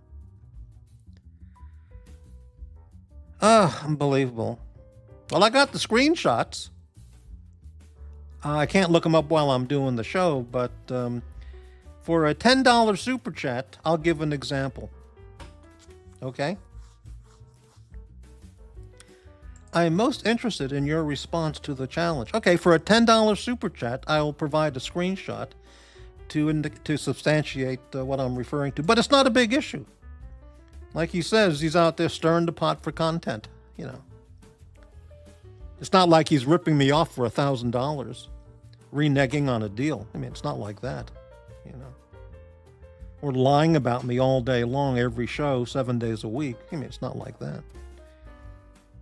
It's not like he's telling me to find a tree and go hang myself. Or jump off a bridge and fucking die. Or take a razor to my throat. You know. It's not like he told me, it's not like he said to somebody, I will fucking kill you. I will rip your fucking throat out and kill you. It's not like he said that to anybody, you know. You know what I mean. $10 super chat, I will provide a screenshot to support what I mentioned about Hurritan. But it's not a big issue.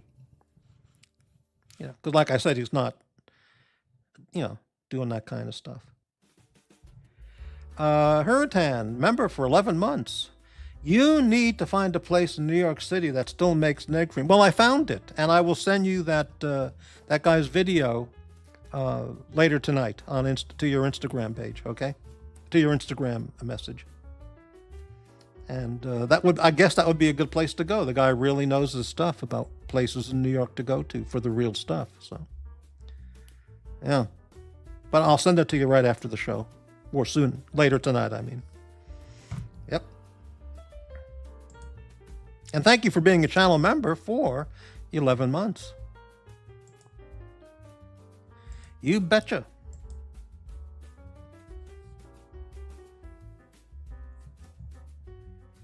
Let me see if I can find it real fast. I mean, really fast. The, an example of the Hurritan thing. Oh, it's going to be very difficult to do that. while I'm on the show.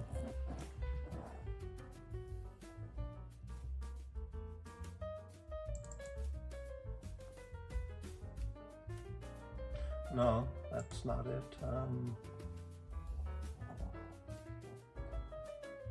No, it's too hard. There's. Hey, okay, Herman. I will bring that up next show. Thank you very much. $13.99 super chat, a super sticker. I will show that as an example of what I'm referring to. But again, it's not a big deal. It's not a big issue. But to address Pavel's a query there, I will show that next time. Thank you very much, Herman. And link, okay, yeah, well, I have the link up there, but I'll post it again. Spring and Fialta's favorite panelist, Herman Ingram.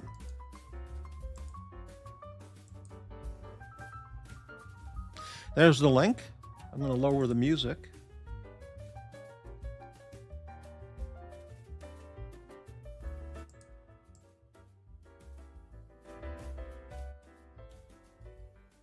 Yeah, there we go. And again, thank you very much for the channel support.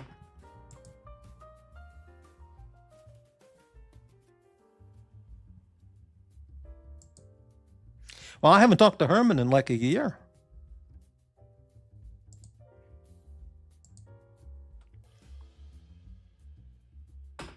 He's probably been busy vacationing, traveling, working. Yeah. And we have a guest. Hello, Herman Ingram. Hey, Krabby. What's up? Hey, how you doing? I'm okay. How are you? Well, you know, I've been better. But how's your life going? We've all been better. I mean, you know, we need to roll with the punches, I think. You ever watch any channels on YouTube? They're all about Monaco and Monte Carlo. And all they are is they show cars pulling up to the valet parking in front of a casino or luxury hotel.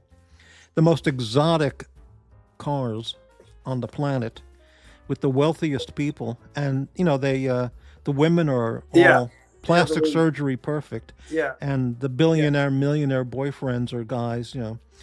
And all the videos are of them pulling up, getting out of the car, maybe tipping or not the valet parking guy, and they walk into the restaurant or hotel, or they're walking back to their car, and the valet, you know, opens the door for their car, and there's people there, crowds of people with cameras just taking pictures of all these, quote, jet set style people. Yeah, I've seen that, and the women all look miserable. You think so? Yeah. And it's like, what do these people do for a living? How do they get so much money? And how do they spend their days? Is that all they do is just go out at night to the casinos and the hotels and the restaurants and drive around in these $500,000, $1 million, $2 million cars? It's unbelievable. Yeah, maybe they got rich on NFTs. I don't know. Yeah, well, maybe they bought Ethereum 10 years ago, and yeah. Yeah, they bought Bored Ape Yacht Club, you know, at its peak and sold it, and now they're rich as hell. Rich as fuck. Well, you might be right. Yeah. It's unbelievable. There's one character there who's on a lot of these videos, and he's called Zeus. Have you seen this guy?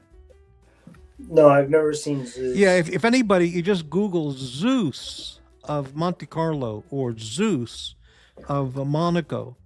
He's some French real estate lawyer, and his nickname is Zeus, and he's untold millions of wealth. And he doesn't talk on any videos. They just show him walking from one place to another, from his car to the hotel to the car, to a restaurant, down the street, to a shop. And everyone photographs him like he's a celebrity. And he's like the most interesting man in the world on those beer commercials, like a mysterious guy. And you just Google that, and you'll find these videos and lots of websites about the guy. It's it's a Monte Carlo life. Yeah. I think I'll pass. You'll pass. Okay, you're right. Yeah. We heard that earlier in the show, Espresso. I'll catch that. I'll watch that after my useless show is over. Yeah. Yeah. They all have that money, money, money song playing too. Yeah. Would you enjoy a life like that? Just a vapid, empty life? Dressing up in stupid looking designer clothes, going to casinos and restaurants every night in Monaco, and driving $1 million car, and going out with women who spend all day at the plastic surgery clinic and salon? Yeah, maybe. Maybe. Okay. Yeah. It depends on what it costs me. If it costs Well, me you too would have much money- unlimited. You'd be extremely wealthy, so that would be your life. Yeah. You'd have an incredible home in Monte Carlo, the world's most expensive. I would get. You'd have $1 million piano, and Yeah, I would get sick of it quickly, but maybe for a while. Yeah. And then I'd move into the forest and live by myself. Right. Very good. Oh, just got a message here. Let me read this privately here.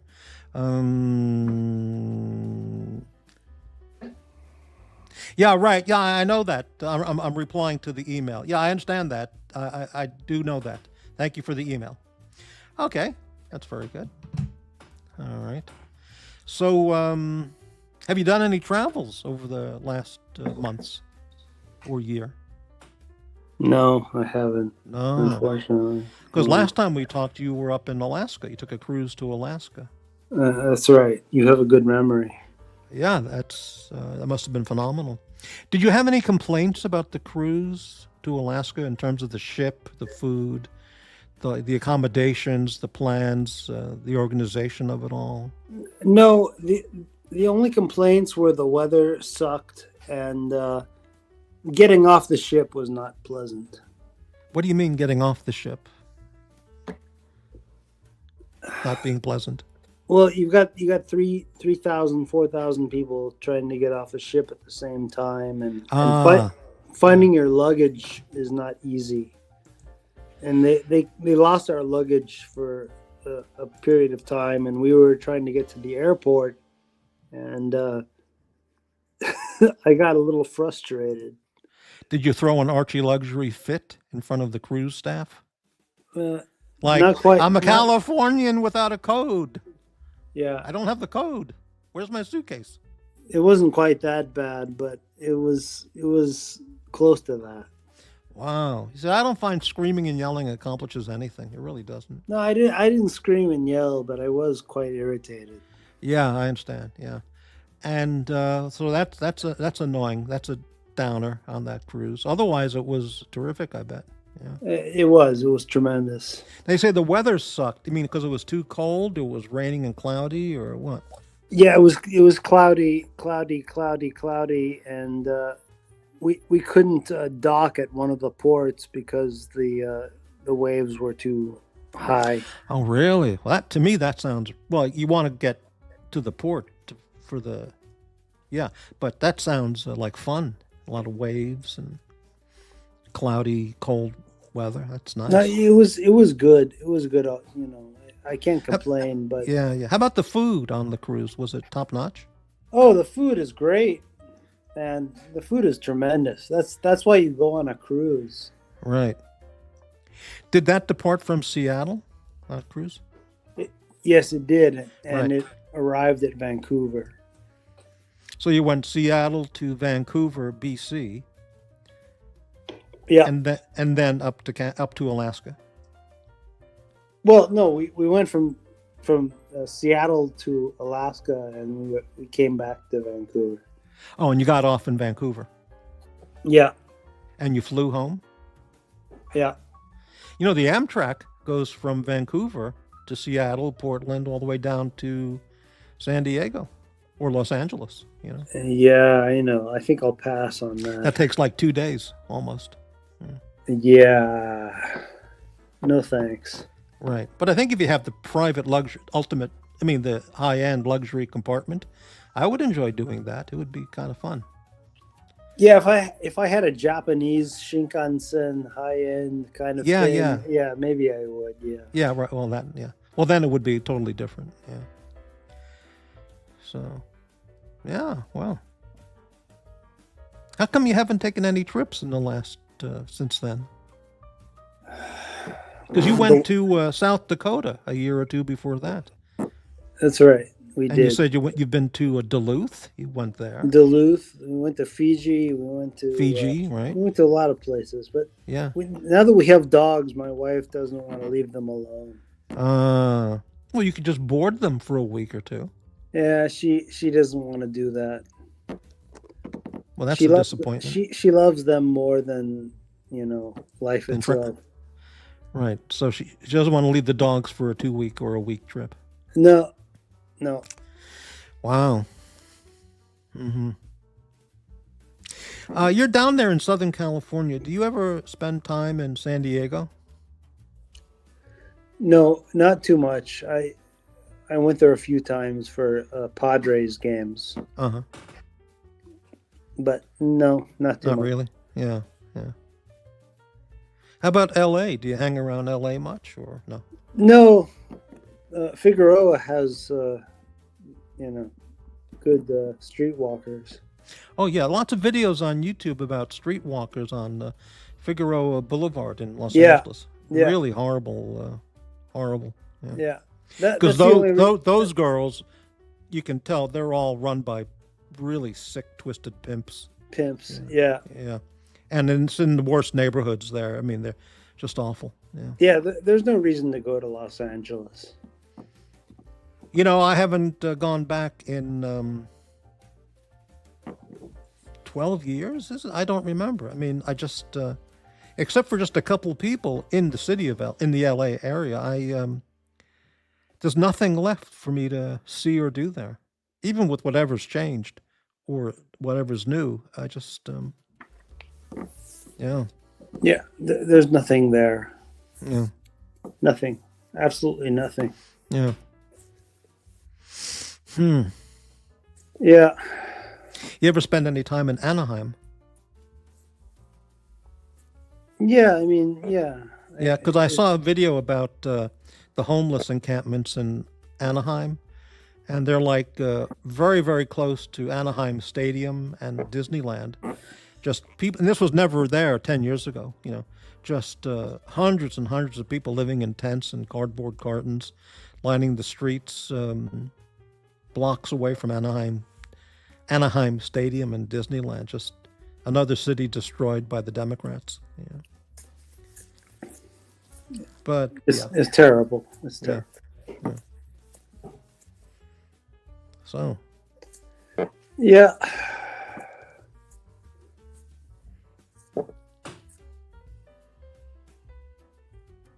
who does the cooking in your home? You, your wife, or your housekeeper? My wife does most of it. Right. Does she mainly make Japanese stuff or all kinds of stuff? She does stir fries and salads and a few other things. Not too much Japanese stuff. Right. Does she ask you, what do you want for dinner tonight, honey? Or does she just make what she makes? No, she asks. Yeah, she says, "What's for dinner? What do you want Right. for dinner?" Right. Well, that's nice. She makes the dinner for you. That's pretty nice. Yeah. Yeah, Who cleans up all the dishes and pots? I do. Well, I guess that's a fair deal. Yeah. Yeah, it's fair. Yeah.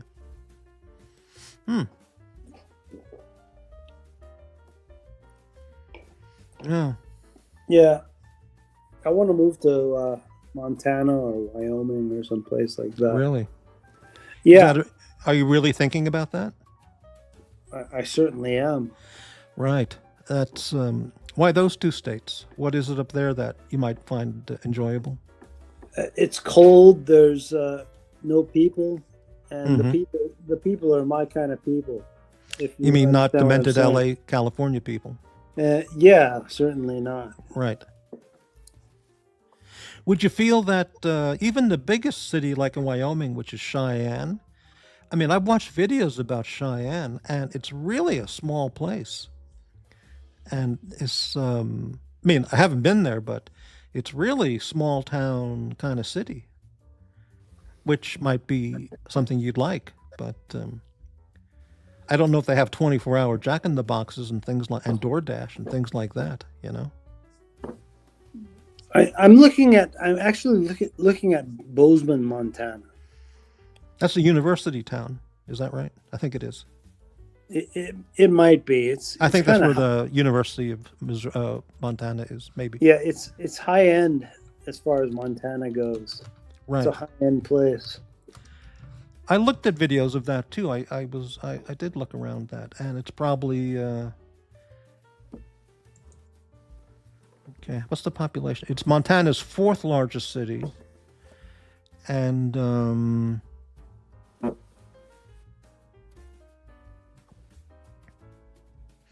yeah, but it's still a small. What's the population? It's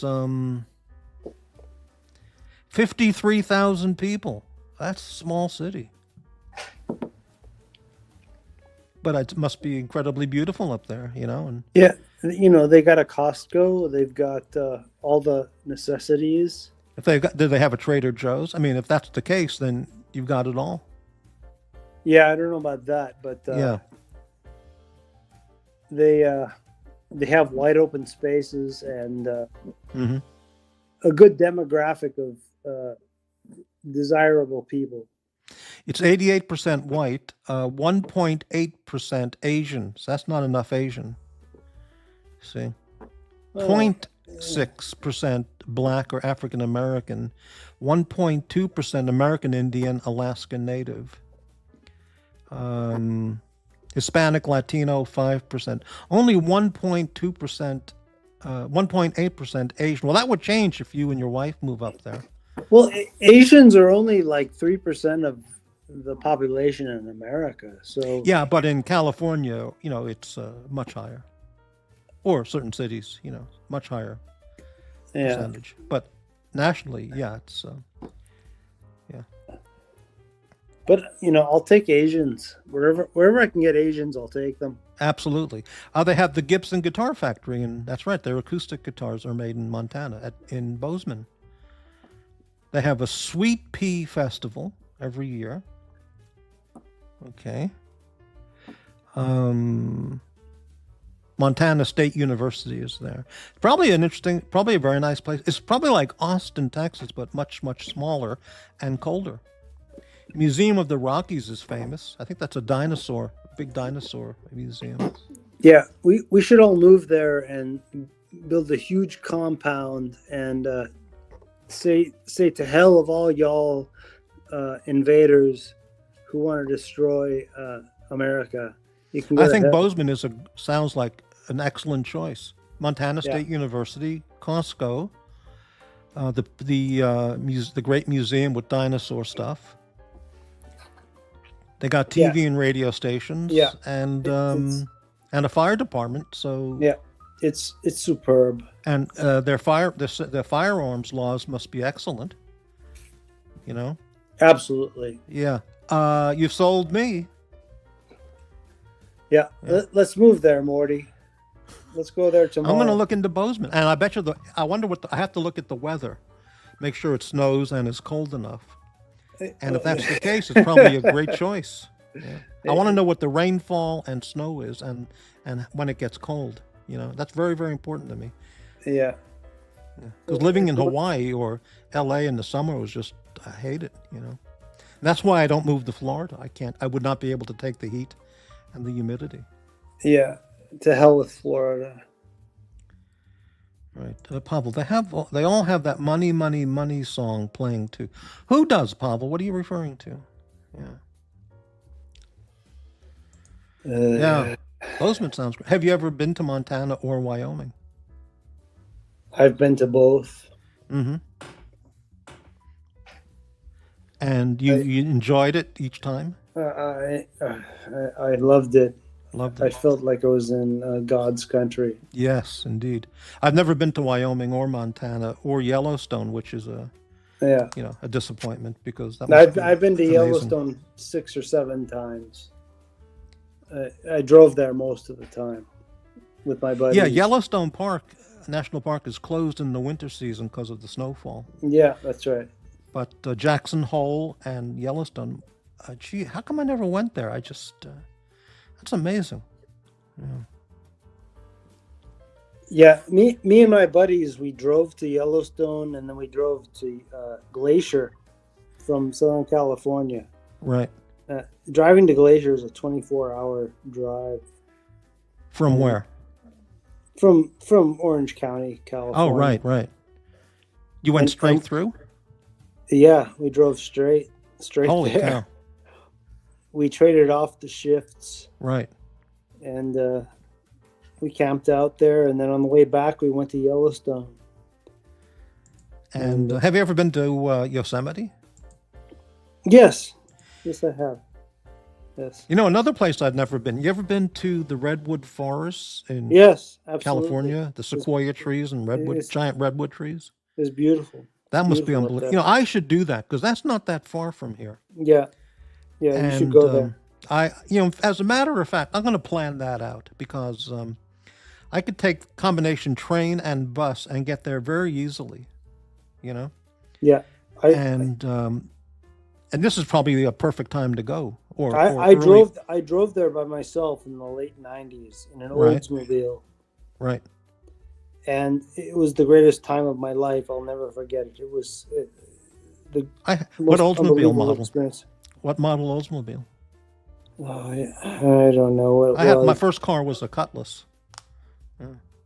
Yeah, used. I bought it at a Olds dealer, but it was a used car. I don't remember. It was my dad's car. He liked to buy used American cars.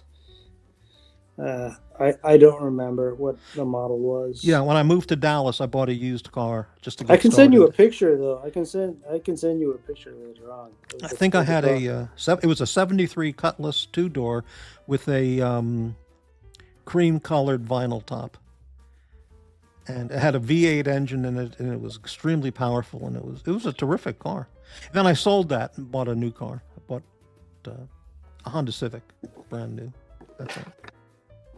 Yeah, I drove it to the Bay Area, and then I drove it beyond that to the Redwoods and all around. I went all the way up to the very northern part of the state, near the Pelican Bay prison. Mm-hmm. Mm-hmm. And it was. Did you ever drive by Folsom Prison or what's that big prison near San Francisco? What's it called? San Quentin. San Quentin. You ever drive by just to look at it? Or? No. Right. Crybaby Saggy Skin. The suspected shooter at the White House Correspondents' Dinner is a former teacher of the year in Los Angeles. Why is that not surprising? Yeah, probably an SEIU member, you know? And, yeah, unbelievable. Yeah, amazing. It's probably some deranged Democrat who's anti-gun but had a gun to commit murder, you know? But they're against people owning guns. They're all, one of those psychos. Yeah. You ever go to, what's that called? San Simeon. Yes. Times. I did that. I drove up with a friend from L.A., up along the Coast Highway, all the way up to San Simeon, and then on to San Francisco. Amazing. Yeah, many times, yeah. Took the tours.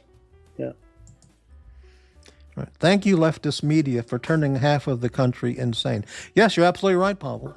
You're absolutely right. They should all be arrested and imprisoned. All these propagandistic, leftist, anti-American, seditionist news channels. Yeah. But they won't. Well, yeah. They should be. Yeah. Okay, fair enough. But anyway, okay, yeah.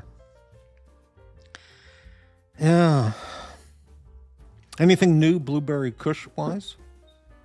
No, I haven't smoked pot in almost a year. Oh, really? Why the change? My wife got pissed at me. Mm-hmm.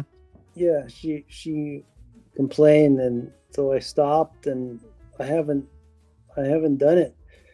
I've saved a lot of money. Right. Have you found with your experience interacting with classical musicians a lot of drug and alcohol use in the classical musician world? No, not amongst them. No, they're Really? they're pretty Uh-huh. clean. Yeah. Yeah. For your own experience, do you find when you play the piano, being high on blueberry kush enhances your performance, your playing No, quality? no, no, no, no, not the performance, but it kind of motivates me to practice more. Mm-hmm. It makes me want to do more hours. Yeah, that's interesting. Yeah. Crybaby. He'll be a hero to leftists like Luigi Imagine. Yeah, you're absolutely right, Crybaby. You're right. Yeah. Yeah. What about being drunk on beer or alcohol? Does that enhance a performance, or just when you play it, when you listen to it back, for example? It's No, just like, that doesn't help anything. right, right. That's a giant minus. Yeah. Yeah. It's amazing in the pop music area or contemporary performances that have been recorded by the main big famous players who were absolutely whacked out on LSD or some kind of drug, and when you listen to their live albums, the music is just extraordinary. But those are probably the exceptional exceptions to the rule. Where if you listen to Jerry Garcia's music, they're just. Were you a Grateful Dead fan, or are you? No, Yeah, I've listened to terrible. a lot of it. I've listened to their stuff and their live concerts, bootlegs all over YouTube. No, yeah, The music no, is just no. meaningless, meandering Yeah, note plucking. no, it does nothing It's for me. absolutely nothing. awful. Musically, it's awful. Yeah, no. And you would have. I think the audience, which is well known for just being acid heads and dope fiends, you'd have to be doped up to listen to that music because it's just meandering, yeah, at least. awful. It's just shit. Yeah. It's just It's just like plinking away. It's just like No, plinking yeah. away on the guitar, and it goes nowhere. It means nothing. It has no feeling, no guts, no nothing. No, I'd rather hear somebody read from the dictionary. There you go. Exactly. I agree. Exactly. You Yeah. get somebody with a great voice like William Buckley or Anthony Hopkins. That reading the dictionary would be very good. Definitely better than Grateful Dead. Yeah, I agree. Yeah. Yeah. So, are you a frequent Costco shopper? No, I'm not. Because you mentioned that in Bozeman, Montana. Yeah, if I lived in Bozeman, I would be. Well, that makes sense, right? Are you a rodeo? Would you go to a rodeo? I don't find rodeos would be interesting at all for me, but would you be a rodeo guy if you lived in Montana? I mean, in terms of going? No, I don't think I'd go. But Yeah, right. Okay, today's weather in Bozeman is 24 degrees tonight. And, okay, it's very nice. 60 degrees in the high in the daytime and 30 degrees at night. 30s. Nice. Well, it's just like, very nice. Yeah. What is their monthly weather here? Let's take a look. Let's look at July, April, June. June looks good. July, highs 75 degrees. Beautiful. That's very nice. How about August? 80 degrees, 85 degrees for a few weeks in August. September, okay, so you have about 4 or 5 weeks where it's 80 degrees. And then it drops quickly into the 70s and below. Fantastic weather. Very, very good. Bozeman is the shit, man. Bozeman, Montana, snowfall. Let me look that up.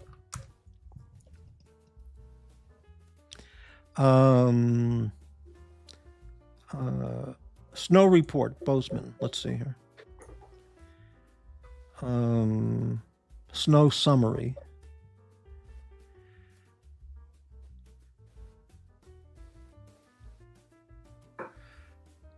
Well, I'll have to look that up later, but I'm going to look into that. That sounds like a really, I don't know. Do they have any Chinese restaurants up there? That would be good. That would be important. Panda Express. Well, yeah, that would be it, I guess. Well, I don't know. Maybe they have, there's only 1.8% Asians in the whole, in Bozeman, so maybe there's a good Chinese restaurant. I don't know. That would be important, you know. But, yeah. Let's move there. Let's get a big plot of land and a bunch of dogs and a bunch of guns and to hell with everybody else. That'd be pretty good. Yeah. Yeah. Crybaby Saggy Skin can stop by and join us for a barbecue. Yeah. That'd be good. Absolutely. Okay, Crybaby Saggy Skin. The alleged shooter made a campaign contribution via Act Blue to Word Salad Harris's campaign. Example, that's $100 trillion of the tolerant. Yeah, correct. Yep. Amazing. Yeah. Anybody who can't see the greatness of President Trump is truly delusional or deranged or brainwashed. Democrat, brainwashed. There's no other explanation. Or they're just a hater. Their body and soul just reeks hate. Yeah. They blame him for the decline of the country, but the decline has been going on for 40 or 50 years. Well, you see a lot of memes that, if he discovered the cure for cancer, they would still be hating him on The View. And everybody, would be hating him. All those people would hate him. Yeah, that's right. Yeah. Yeah. Yeah. So the area where you live, your hometown area, do you like the area itself? Do you have a nice class of people there, or is the neighborhood changing? No, it's mostly Asian people and Indian. Nice. Yeah, Indian, right. Yeah. So, you like Indian food?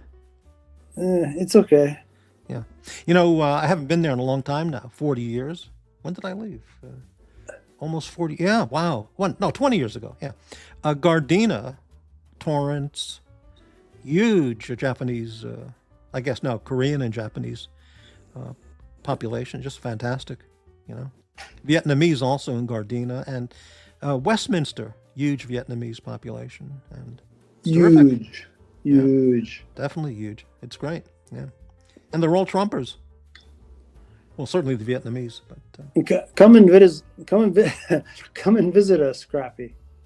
I went to a Tommy's Burger in Westminster. I forgot the name of that big street. Beach Boulevard? It goes straight down to Huntington Beach. Maybe that's what it was. Yeah, Beach Boulevard. Yeah. And it was in Westminster, and there was a Tommy's there. I went there like 10 o'clock at night, and I got the usual like chili cheeseburger, fries, and a Coke. And I had chest pains. No shit. Really. The grease fat content was just overwhelming. And I almost went to the hospital, because I felt so bad. But it went away. But, yeah. And I went to a Tommy's also in Van Nuys at like 3 a.m. I got the chili cheese hot dog, burger, fries, Coke. Same thing. I was breaking out into sweat with chest pains. It was unbelievable. Yeah. How about Del Taco? I like there is a Del Taco here somewhere, but it's far away. But Del Taco is superior in quality to Taco Bell. Doesn't even qualify as food. It's just like slop. But I used to go to Del Taco quite often, and I liked it. Yeah. Yeah, Del Taco's okay, man. I went to one in Culver City on Venice Boulevard by Robertson. I went there a lot. and one in Hollywood. What was it, like La Brea and Santa Monica Boulevard, or Highland and Santa Monica? I went there. A lot of hookers would approach my car when I was in the car eating, and I mean, really sketchy neighborhood. But Del Taco was good. Yeah. If there were a Del Taco in my area, I would go there. But I think the nearest one is like an hour away or a half hour away. I don't remember where it is, but yeah.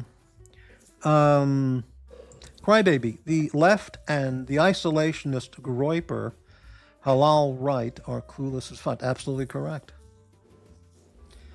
Loose tooth. And that includes, well, I'm not even going to say that, but loose tooth. Hey, loose tooth. Catherine Marr, kind of milfy.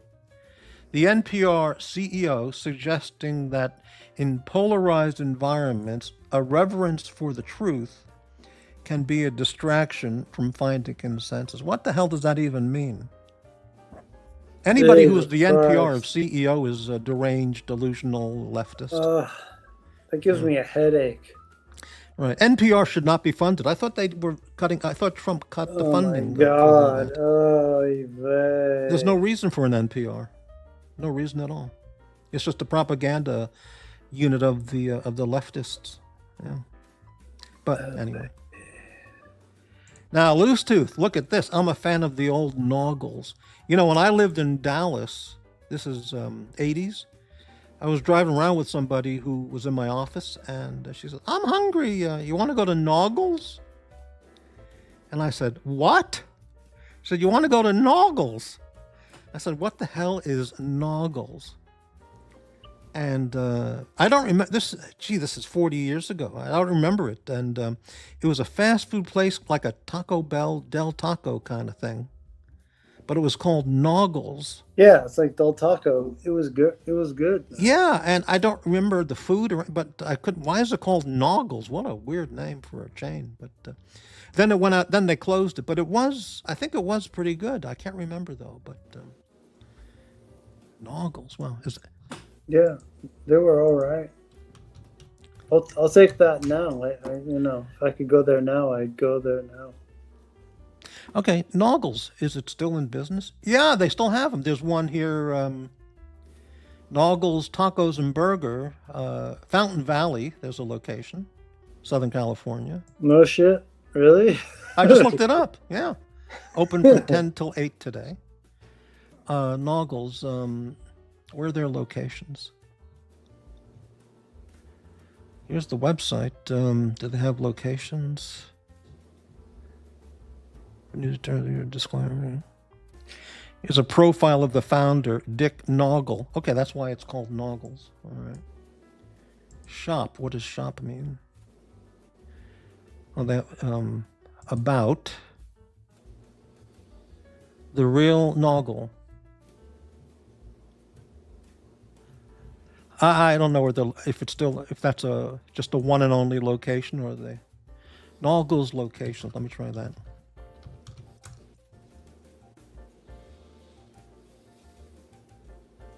Naugles Tacos and Burgers. That might be the only one in Fountain Valley, if that's the same company. How about that? NauglesTacos.com. Man, if they have one close by, I might go there. Okay. Where classic SoCal tacos and juicy burgers meet. Right on. Fountain Valley. So maybe that's the only one.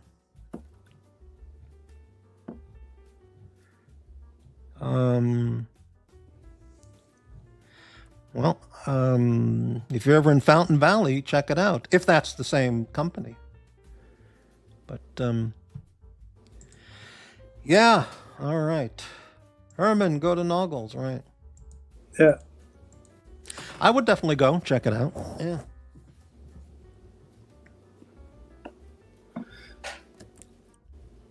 So, unfortunately, hot summer is hot and sunny summer is coming. Have any plans for the summer months? I'm going to hide in a cave. Mm-hmm. I hate the sun. Right. I hate hot weather. Me too. Yeah. Would you be happy living in Florida with the heat and humidity No, and no. lizards and bugs and? No, I would kill myself. Yeah, it would be horrible. All that Yeah. sunshine and heat, Horrible. humidity. I'd rather live in Alaska. Me too. Well, Alaska. People who go to Alaska turn out to become pretty weird people up there. Very It's strange. okay. It's all right. I like weird. But maybe it would be. Weird's okay. Maybe I would like it. I never went there. Yeah, it's okay, man. It's all right. Would it be what's the city there?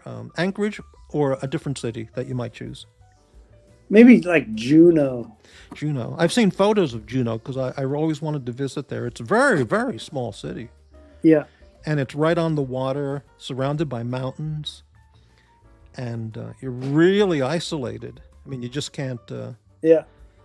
Everything has to be flown in or shipped in, I wonder if there's a Costco in Juneau. There's either a Costco or a Walmart. I'm not sure which of the two.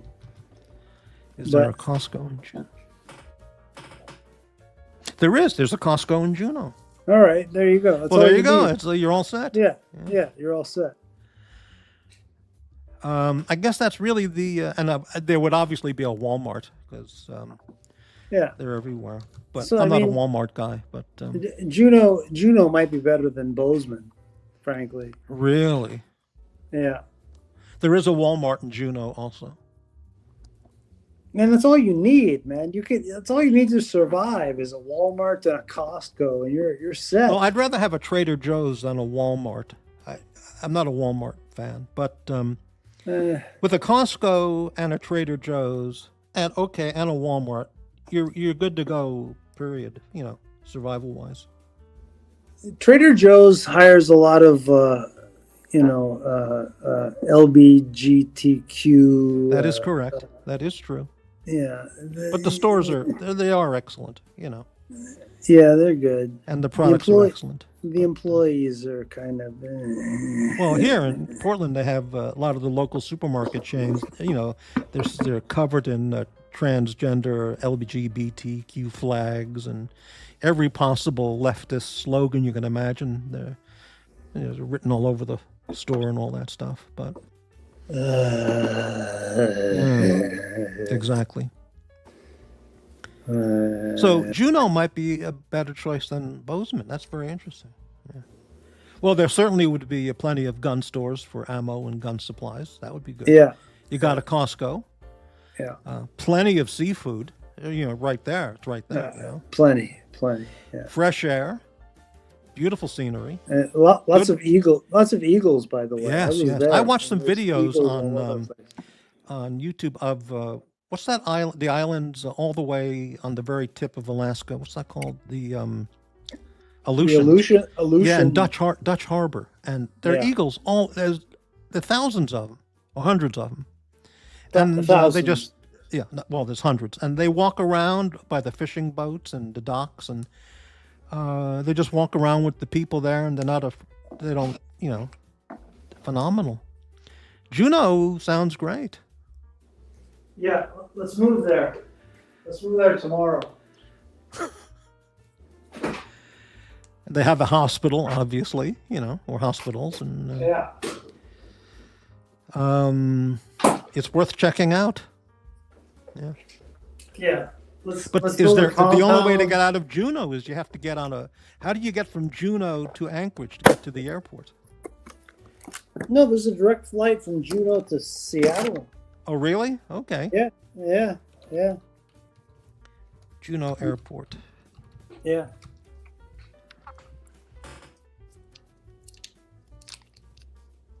Yeah, I flew from Seattle to Juneau. Okay, here it is. Airport information. Pilot. Who flies there? Does it say? Badge of Alaska, flight information. Let me see what that says. Obviously, I got Alaska and Delta, primarily. Yeah. Well, there you go. That's all you need. Yeah. That's it. It is all you need. Yeah. With Alaska and Delta, you can go anywhere. Yeah. Because Alaska includes Horizon, which is their commuter airline, which goes to Bozeman probably. You can probably fly Juneau to Bozeman. I'm going to look Of that course. up. Yeah.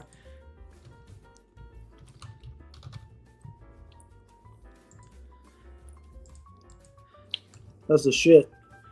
Juneau to Bozeman. Let's take a look here. Do they fly? They do. You can fly Juneau to Bozeman. Yep. Yep. Well, there you got it all. Yep. That means you can Yep. fly anywhere. Denver, LA. Doesn't matter. San Diego. Anywhere in the country. You can fly anywhere in the civilized world. Exactly. With Alaska and Delta, you can go anywhere. So Yeah. Juneau sounds good. Let's go. If Hurricane sends me travel money, I will go to Juneau. Yeah. If you were Archie Luxury, he would.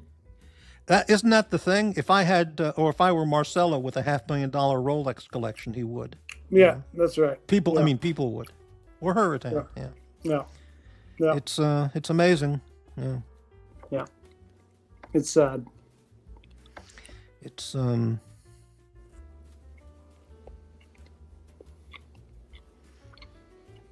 yeah. That's life, I guess.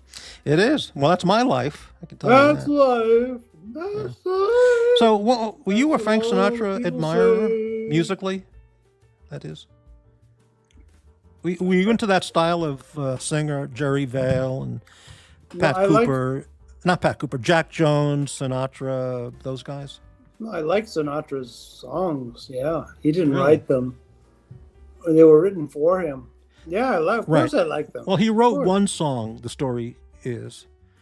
Fly Me to the Moon was written or co-written, apparently, allegedly, which is a stupid song, lyric-wise.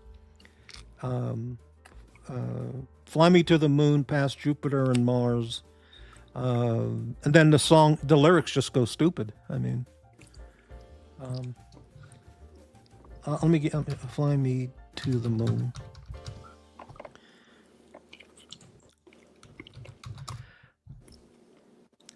Allegedly, he wrote that song. What did he write? Fly Me to the Moon, written in 1954 by Bart Howard. Okay, he didn't write that. My mistake. Okay. Well, he's famous for that song, but okay, I thought he wrote it. So. He's But the famous. lyrics- He's famous for a lot of songs. Well, yeah, I mean, yes, obviously, but have you ever bought or gone to a concert or bought any of his music?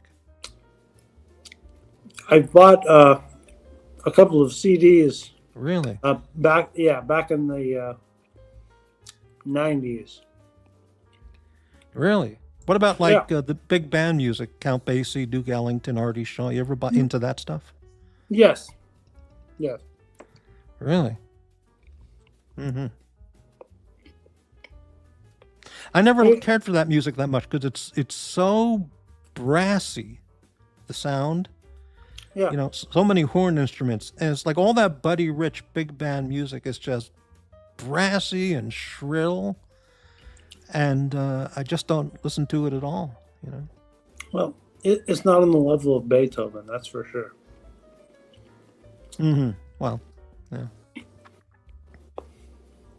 Not all that music, but the Buddy Rich band kind of stuff. It's just brassy, you know, shrill. Yeah. Yeah. Yeah. Well, anyway. Sure. I'm eating a cinnamon roll right now. Congratulations. Yeah. Thank you. From the supermarket? From Tokyo Central. Oh, really? Okay. Yeah. Do they have Tokyo Central in No. Portland? No. What's one of your favorite recollections or remembrances of visiting Japan? Yasukuni Jinja. Say that again? Yasukuni Jinja. Yasukuni. Okay, that's a shrine, right? Yes. Yeah, right. Okay. Also, And that particular one, is that in Kyoto or where? no, it's in Tokyo. That's in Tokyo? Uh-huh. Yeah. The Chinese hate it. Why? They say that Japanese war criminals are there. Yeah. Oh, is that the cemetery? No, it's just a shrine. Because there's a cemetery in Japan filled with Japanese war crime soldiers. Yeah, no, it's just a shrine. Forgot the name of it. Yeah. Every death in the history of Japanese war is enshrined there. I see. But Yeah. the Japan haters say that the war criminals are enshrined there, so that therefore it's a terrible place. I see. Yeah. I also Would you- love the Ryogoku Kokugikan. Okay, say that one more time, please. Ryogoku Kokugikan. Byogu. That doesn't ring a bell. What is that? That's where they have the sumo tournaments. Ah, is that in Yokohama? No, it's in Tokyo. In It's Tokyo. It's in Ryogoku. Ryogoku. Look Do you up think you would Ryo- enjoy being a 500-pound sumo wrestler or a 400-pound sumo wrestler? No, and virtually none of them are that fat. The only guy who was that fat was Konishiki, and he was a Hawaiian. He gave sumo wrestlers a bad name because he was such a fat piece of fucking shit. When I was there was a super celebrity, famous sumo champion. He had a very, very petite, cute wife. And the guy was 400 or 500 pounds. And I was like, then he lost all his weight. He retired and moved to Hawaii or somewhere, and he lost like 250 pounds or something. Yeah. But he was like the grand champion of all champions. I don't remember his name. Who, Akeboto? I don't remember. Yeah. No, sumo wrestlers get a bad rap because Americans go there and the Americans weigh 500 pounds, and then everybody says, "Oh, sumo wrestlers are so fat," but it's because of the American. Isn't that diet. interesting? Yeah. Yeah. You know, when I came back from Japan, I flew into Las Vegas airport to stay there for a week or two. I don't remember the details. And when I got off of the plane and walked through the airport, you know, to get a taxi, I could not believe the obesity of all the Americans sitting there at the playing slot machines in the airport. Yeah. Their asses were so fat they would be sitting on two seats to play one machine. They're all more obese than any Japanese sumo wrestler. Yeah, absolutely. Well, not only that, but the sumo wrestler at least is in some kind of fit condition, even though they're obese. And the No, overweight... they're not obese. They're not obese. Look at their lower body. Their legs weigh 300 pounds by themselves. Yeah, and I could not believe the level of obesity when I, having been away for a number of years, and I came back and saw the people at the Vegas airport, which represents, you know, all the American tourists at the airport. Unbelievable. You know, I can't imagine what a Japanese or an Asian might think, you know, arriving at Las Vegas airport and seeing these 400 pound people everywhere. Just unbelievable. Yeah. All the heaviest sumo wrestlers were foreigners. All of them. Mm-hmm. The heaviest one in recent memory is a guy called Orura.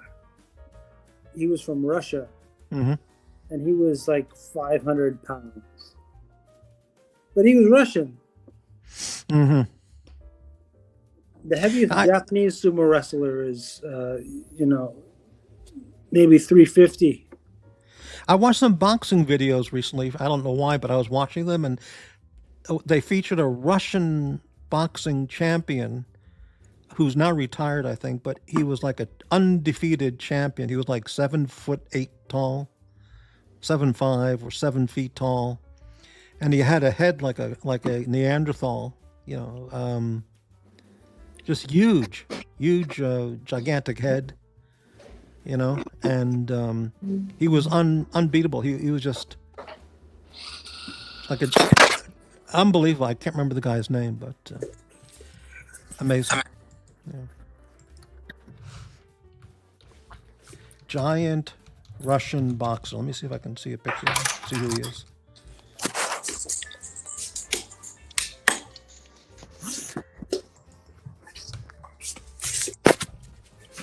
Sumo was the Here shit. he is. Yeah, Nikolai Valuev, like value V. Look him up. Nikolai Valuev, Valuev. Unbelievable. You should have gone to 7-foot Russian sumo. giant, heavyweight boxing champ. You should have gone to sumo when you were in Japan. I did. I went one time to. So I forgot the name of the place. The sumo. Not sumo. I'm sorry. I was thinking of kabuki. No, I never went to a sumo place. Yeah. Hey, look. You should have gone to the sumo place and the kabuki place. You just went to the kabuki place. Well, I went to the kabuki-za. Kabuki-za. Yeah, I went there. Yeah. Yeah, I've They been there sold 3 tickets times. in 15-minute increments because the tickets are so expensive and the shows go on for hours. They told us, so you could buy tickets in a 15-minute at a time, and so we did that. Yeah. Hey, look at Spring and Fialta. There's a Naugles on Beach Boulevard in Anaheim. Well, now that's good information. That's terrific. Look at I'll that. check that out. There you go. Herman's on the Naugles case right now. We got this. Yeah. If I go back to L.A., I will, and I have time, I will investigate the Naugles situation. Amazing. Yeah. The last time I saw a Naugles was mid to late 80s in Dallas. We all know that you're never No. coming to Los When Angeles. was it? It was early to mid 80s. Yeah. You said what? We all know that you're never coming to Los Angeles. There's only a couple of people there that well, there's you in Southern California and Dirk Diggler in Southern California. And then a couple of people I'm still friends with in LA, but in terms of anything to see, there's nothing to see anymore. So,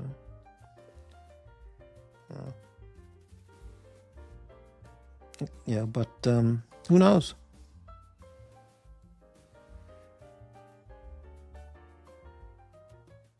And Spring and Fialta, he's somewhere in Southern California. Yeah.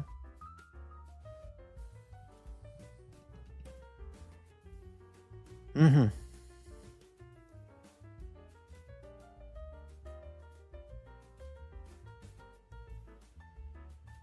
Dirk Diggler recommended a fast food Mexican place in Huntington Park. He said it's the best one in Southern California that he's seen. And it, I always forget, I saved it somewhere on my computer. It's called Los Cholos or something like that. No, that's in Anaheim. Huntington Park. No, that's in Anaheim.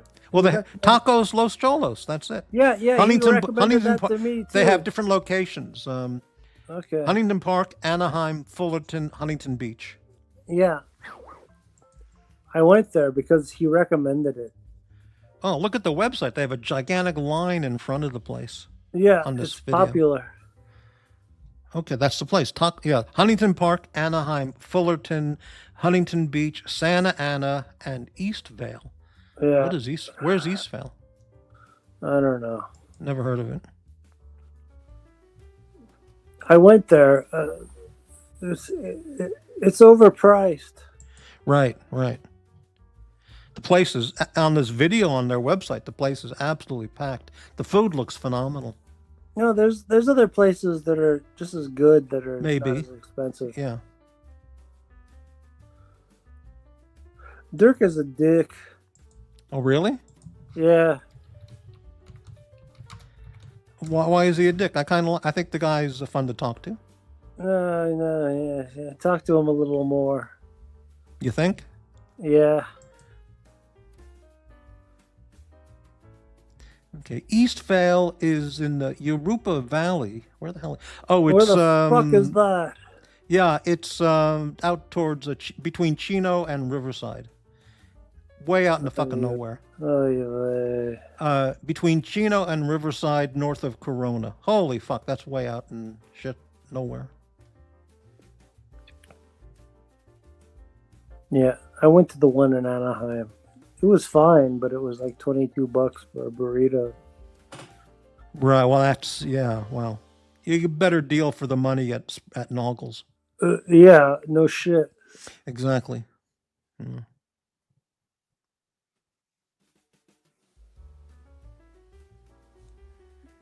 They have like filet mignon burritos and that kind of thing. Oh, that's ridiculous. You know, get the fuck out of here. Exactly. Yeah. So, do you miss smoking all the blueberry kush, or are you glad you gave it up? I miss it a little bit, but Uh-huh. you know, I save money. Right, right.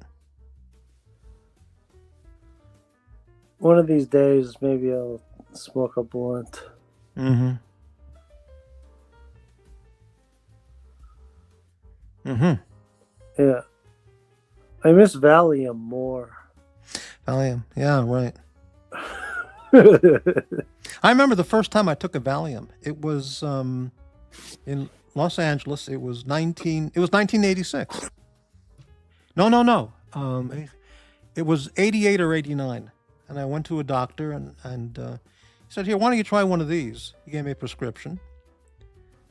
And I'd never taken one, and I took it, and it was the greatest night's sleep, and I felt so fucking great. It was phenomenal. Yeah.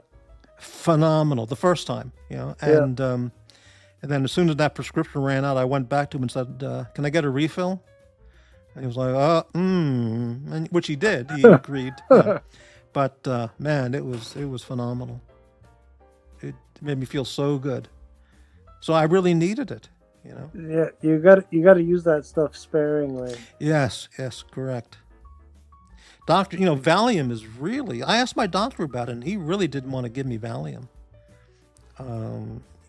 They really have a.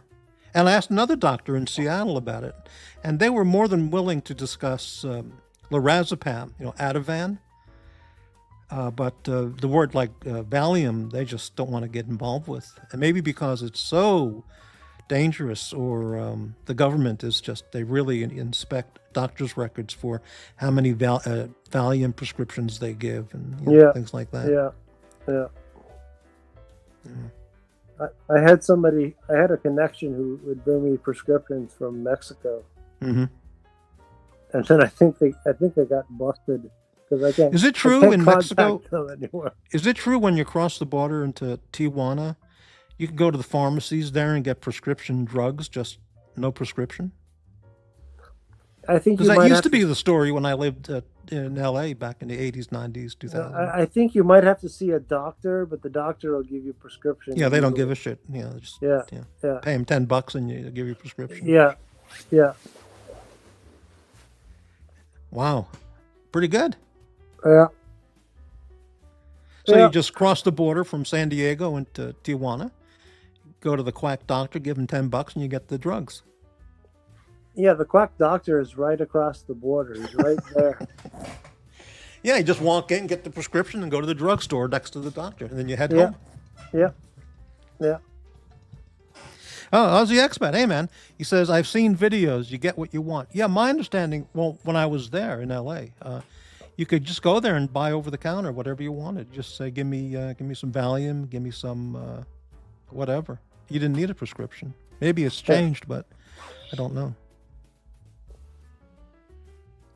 Yeah, give me some OxyContin, give me some Valium. Yeah, right. Whatever.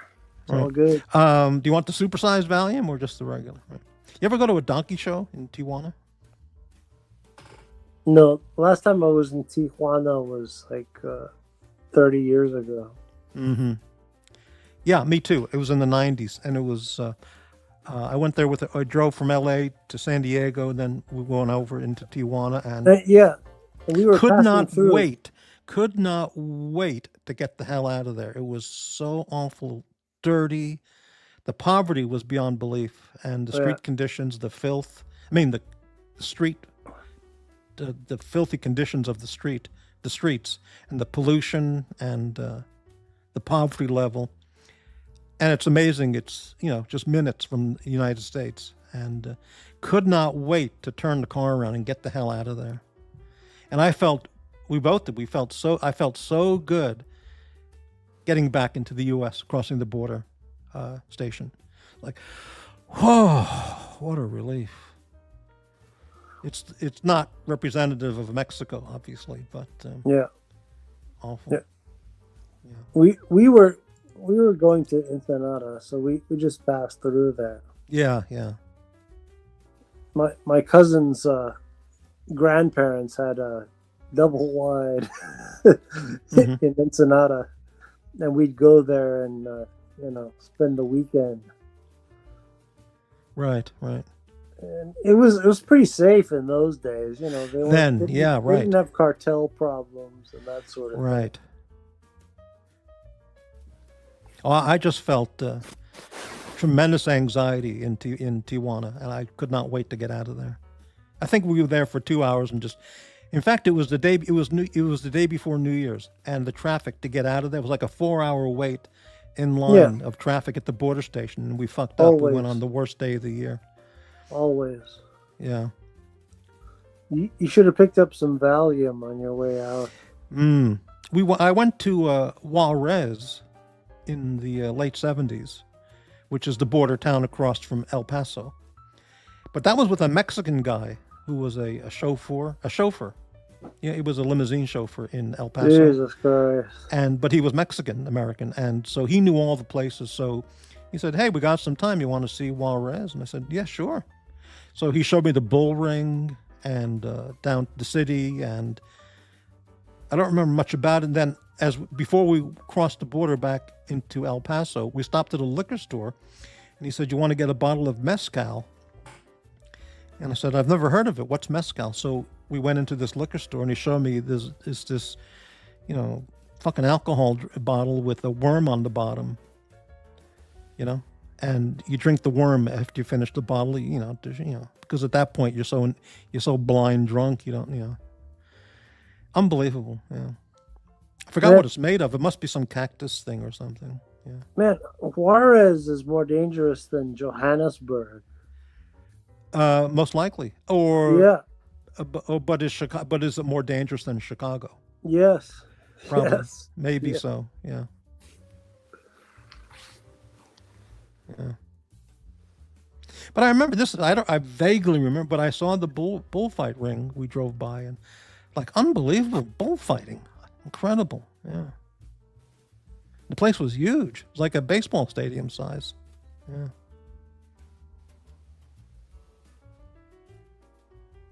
Those poor bulls. Exactly. Yeah. Yeah.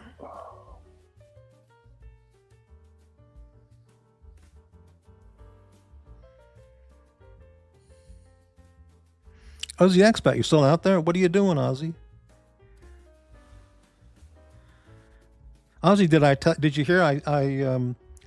I sold my Ethereum I bought 4.5 years ago. I bought $100 of Ethereum 4.5 years ago, just to see how you do it and what it is and how it works. And for the first time in 4.5 years, this is 2 weeks ago, I looked up my Coinbase account, and it was $140 value. So I just sold the whole thing, $100 into $140. I made $40 over 4.5 years. So I guess that's pretty good, because it could have gone down to zero. Man, I tried to give you one of those ape things. Yeah, I'd like to talk to you about that sometime, but not live on the show here. Yeah. Yeah. Those were the days. Yeah, I'd like. Yeah, I don't want to talk about that right now. Here. Yeah, maybe later. It's depressing. Yeah, you don't know the half of it. Yeah. Are NFTs still a thing? No, they're not. That was They're amazing. Yeah. they're as dead as the dodo. Really? Wow. Yeah. Even But you even did the pretty ones. well. But you did pretty well buying and selling those for a Yeah, while. I Yeah. did. Yeah, but Amazing. even the most valuable ones, the Ward Ape Yacht Club, Yeah. those are like $100,000 back in the day. Now they're Yeah. like 5,000 at most. Really. I remember Yeah. talking to Rich Buddy. He had a Gene Simmons NFT. 'Cause I did a show with him. I did a show with him on his channel or my channel, and he had a bunch of NFTs which he was happy to show us. And one of them was a Gene Simmons NFT. And I remember all the ones he showed. I said, "That's the only one that really has a chance of any money value." I thought. I wonder That's what funny. that has. If he ever sold those, or if it had any value at all. I don't know. Even now. He said he was waiting for an FP Journe too. I wonder what Oh, that. happened Do you ever to hear that. the resolution of that story? No, I'm sure he never got one. Oh, it was unbelievable.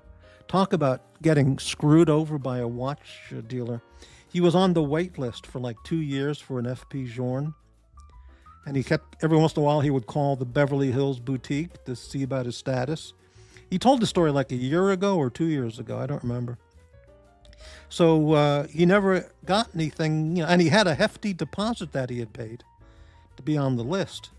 5,000, 10,000, whatever it was. I don't remember. Maybe more. So he said he drove up to Beverly Hills, which was an uncomfortable thing for him to do because of his, back issue or whatever.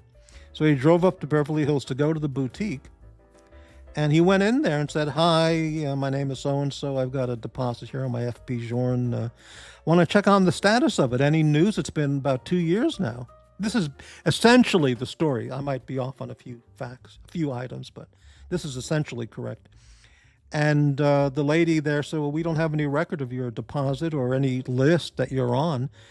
And then he threw like a fucking fit, and he goes, "What are you talking about? I paid a cash deposit, and I was 2 years I've been waiting, and I was promised I'm on the list, and I'm going to get one. Just wait." She says, "Well, that might have been the previous store manager. I don't have any records of you at all, and or even of a deposit. You're not going to get one." And what a disaster. He lost his deposit, and he said, fuck them all, fuck them. So he lost all interest in an FP Journe. Something like that, yeah. What a disaster that was. My dog is complaining about FP Journe right now. Right.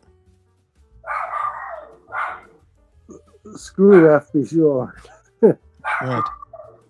FP Journe. Exactly. You stupid French Swiss bastard.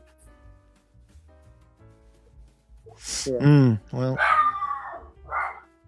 I had the same experience. I went there and I put my name down, and they said, "Oh, 3 or 4 years." at FP Journe? Yeah. Really? Yeah. And then I called them 3 or 4 years later, and they said, "Oh, you have to reacquaint yourself with the brand." Yeah. Which means what? You have to buy something, or you have to stop by every month? Or? Yeah, you got to stop by the boutique and kiss their ass. Unbelievable. Frequently. Yeah. Well, I guess the people who really want those watches, they go there regularly and hang out with the staff. And wow. I told my dad about that, and he said, "Oh, they just check to see how much money you're worth. They can check that. They'll check and see if you have the requisite amount." Would you actually have had the money to put down? Well, would you have spent the money to buy one? No, I don't have that kind of cash. Yeah, no. yeah. So why did you put yourself on the list? Just for fun? Yeah, just to see what would happen.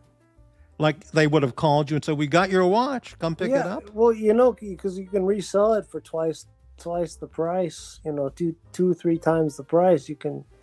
They're worth lots of money. Those. So you would have taken a HELOC for $150,000 and sold it for double the next day. Yeah, something like that. Yeah. Okay, that could work. Yeah. but no dice. Yeah, yeah. They checked my credit history or some some Oh, shit. really? Yeah.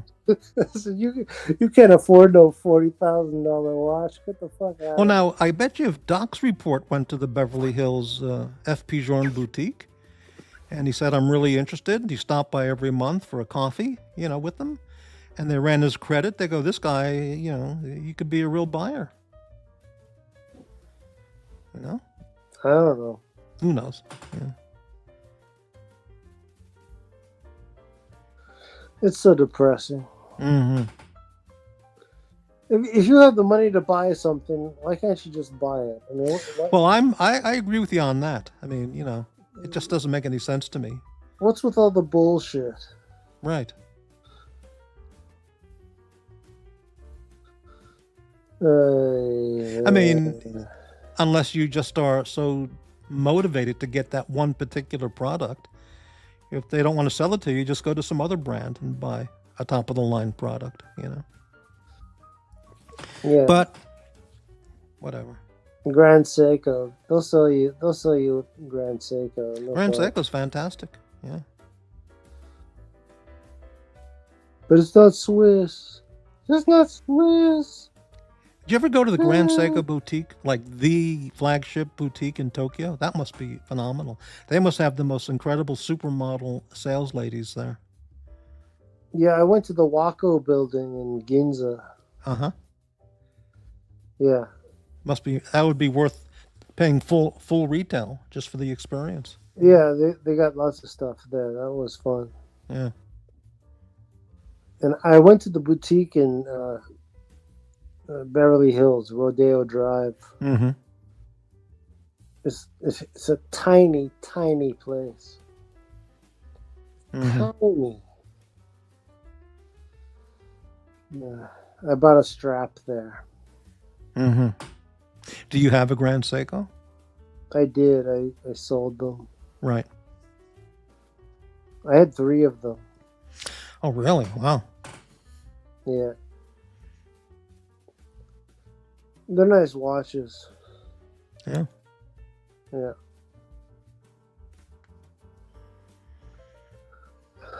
All right, Crappy. Well, I think I'm going to go to sleep. Right. Good idea. All right. Well, thanks for stopping by. All right, man. Good to catch up, and I'll see you later. Yeah. All right. All right. Bye-bye. So long. All right. Herman Ingram.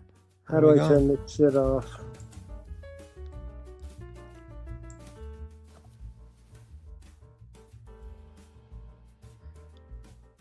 You're still there.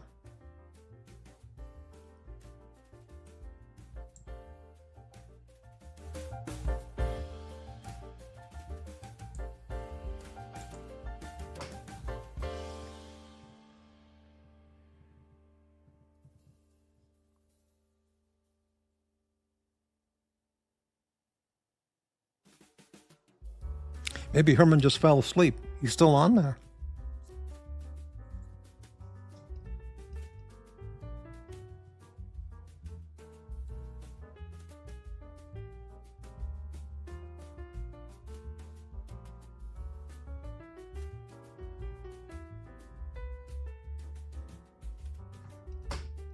I'm going to remove Herman from the screen, but I think he fell asleep.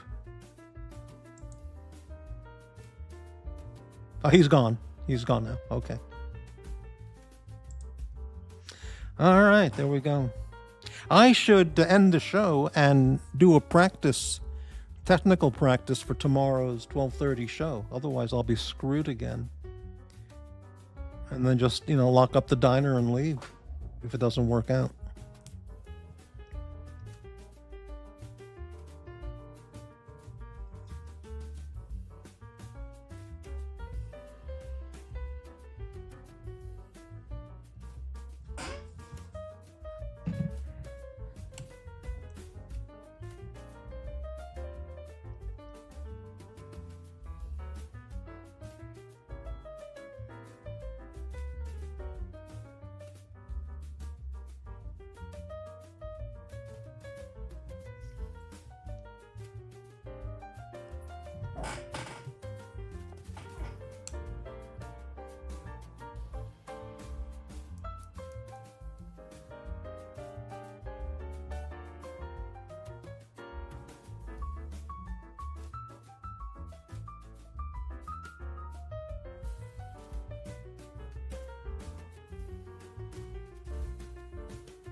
All right, well, I'm going to wrap up the show. I'm going to have dinner and then work on preparing everything technically correct for tomorrow afternoon's show. All right, so thank you, everybody.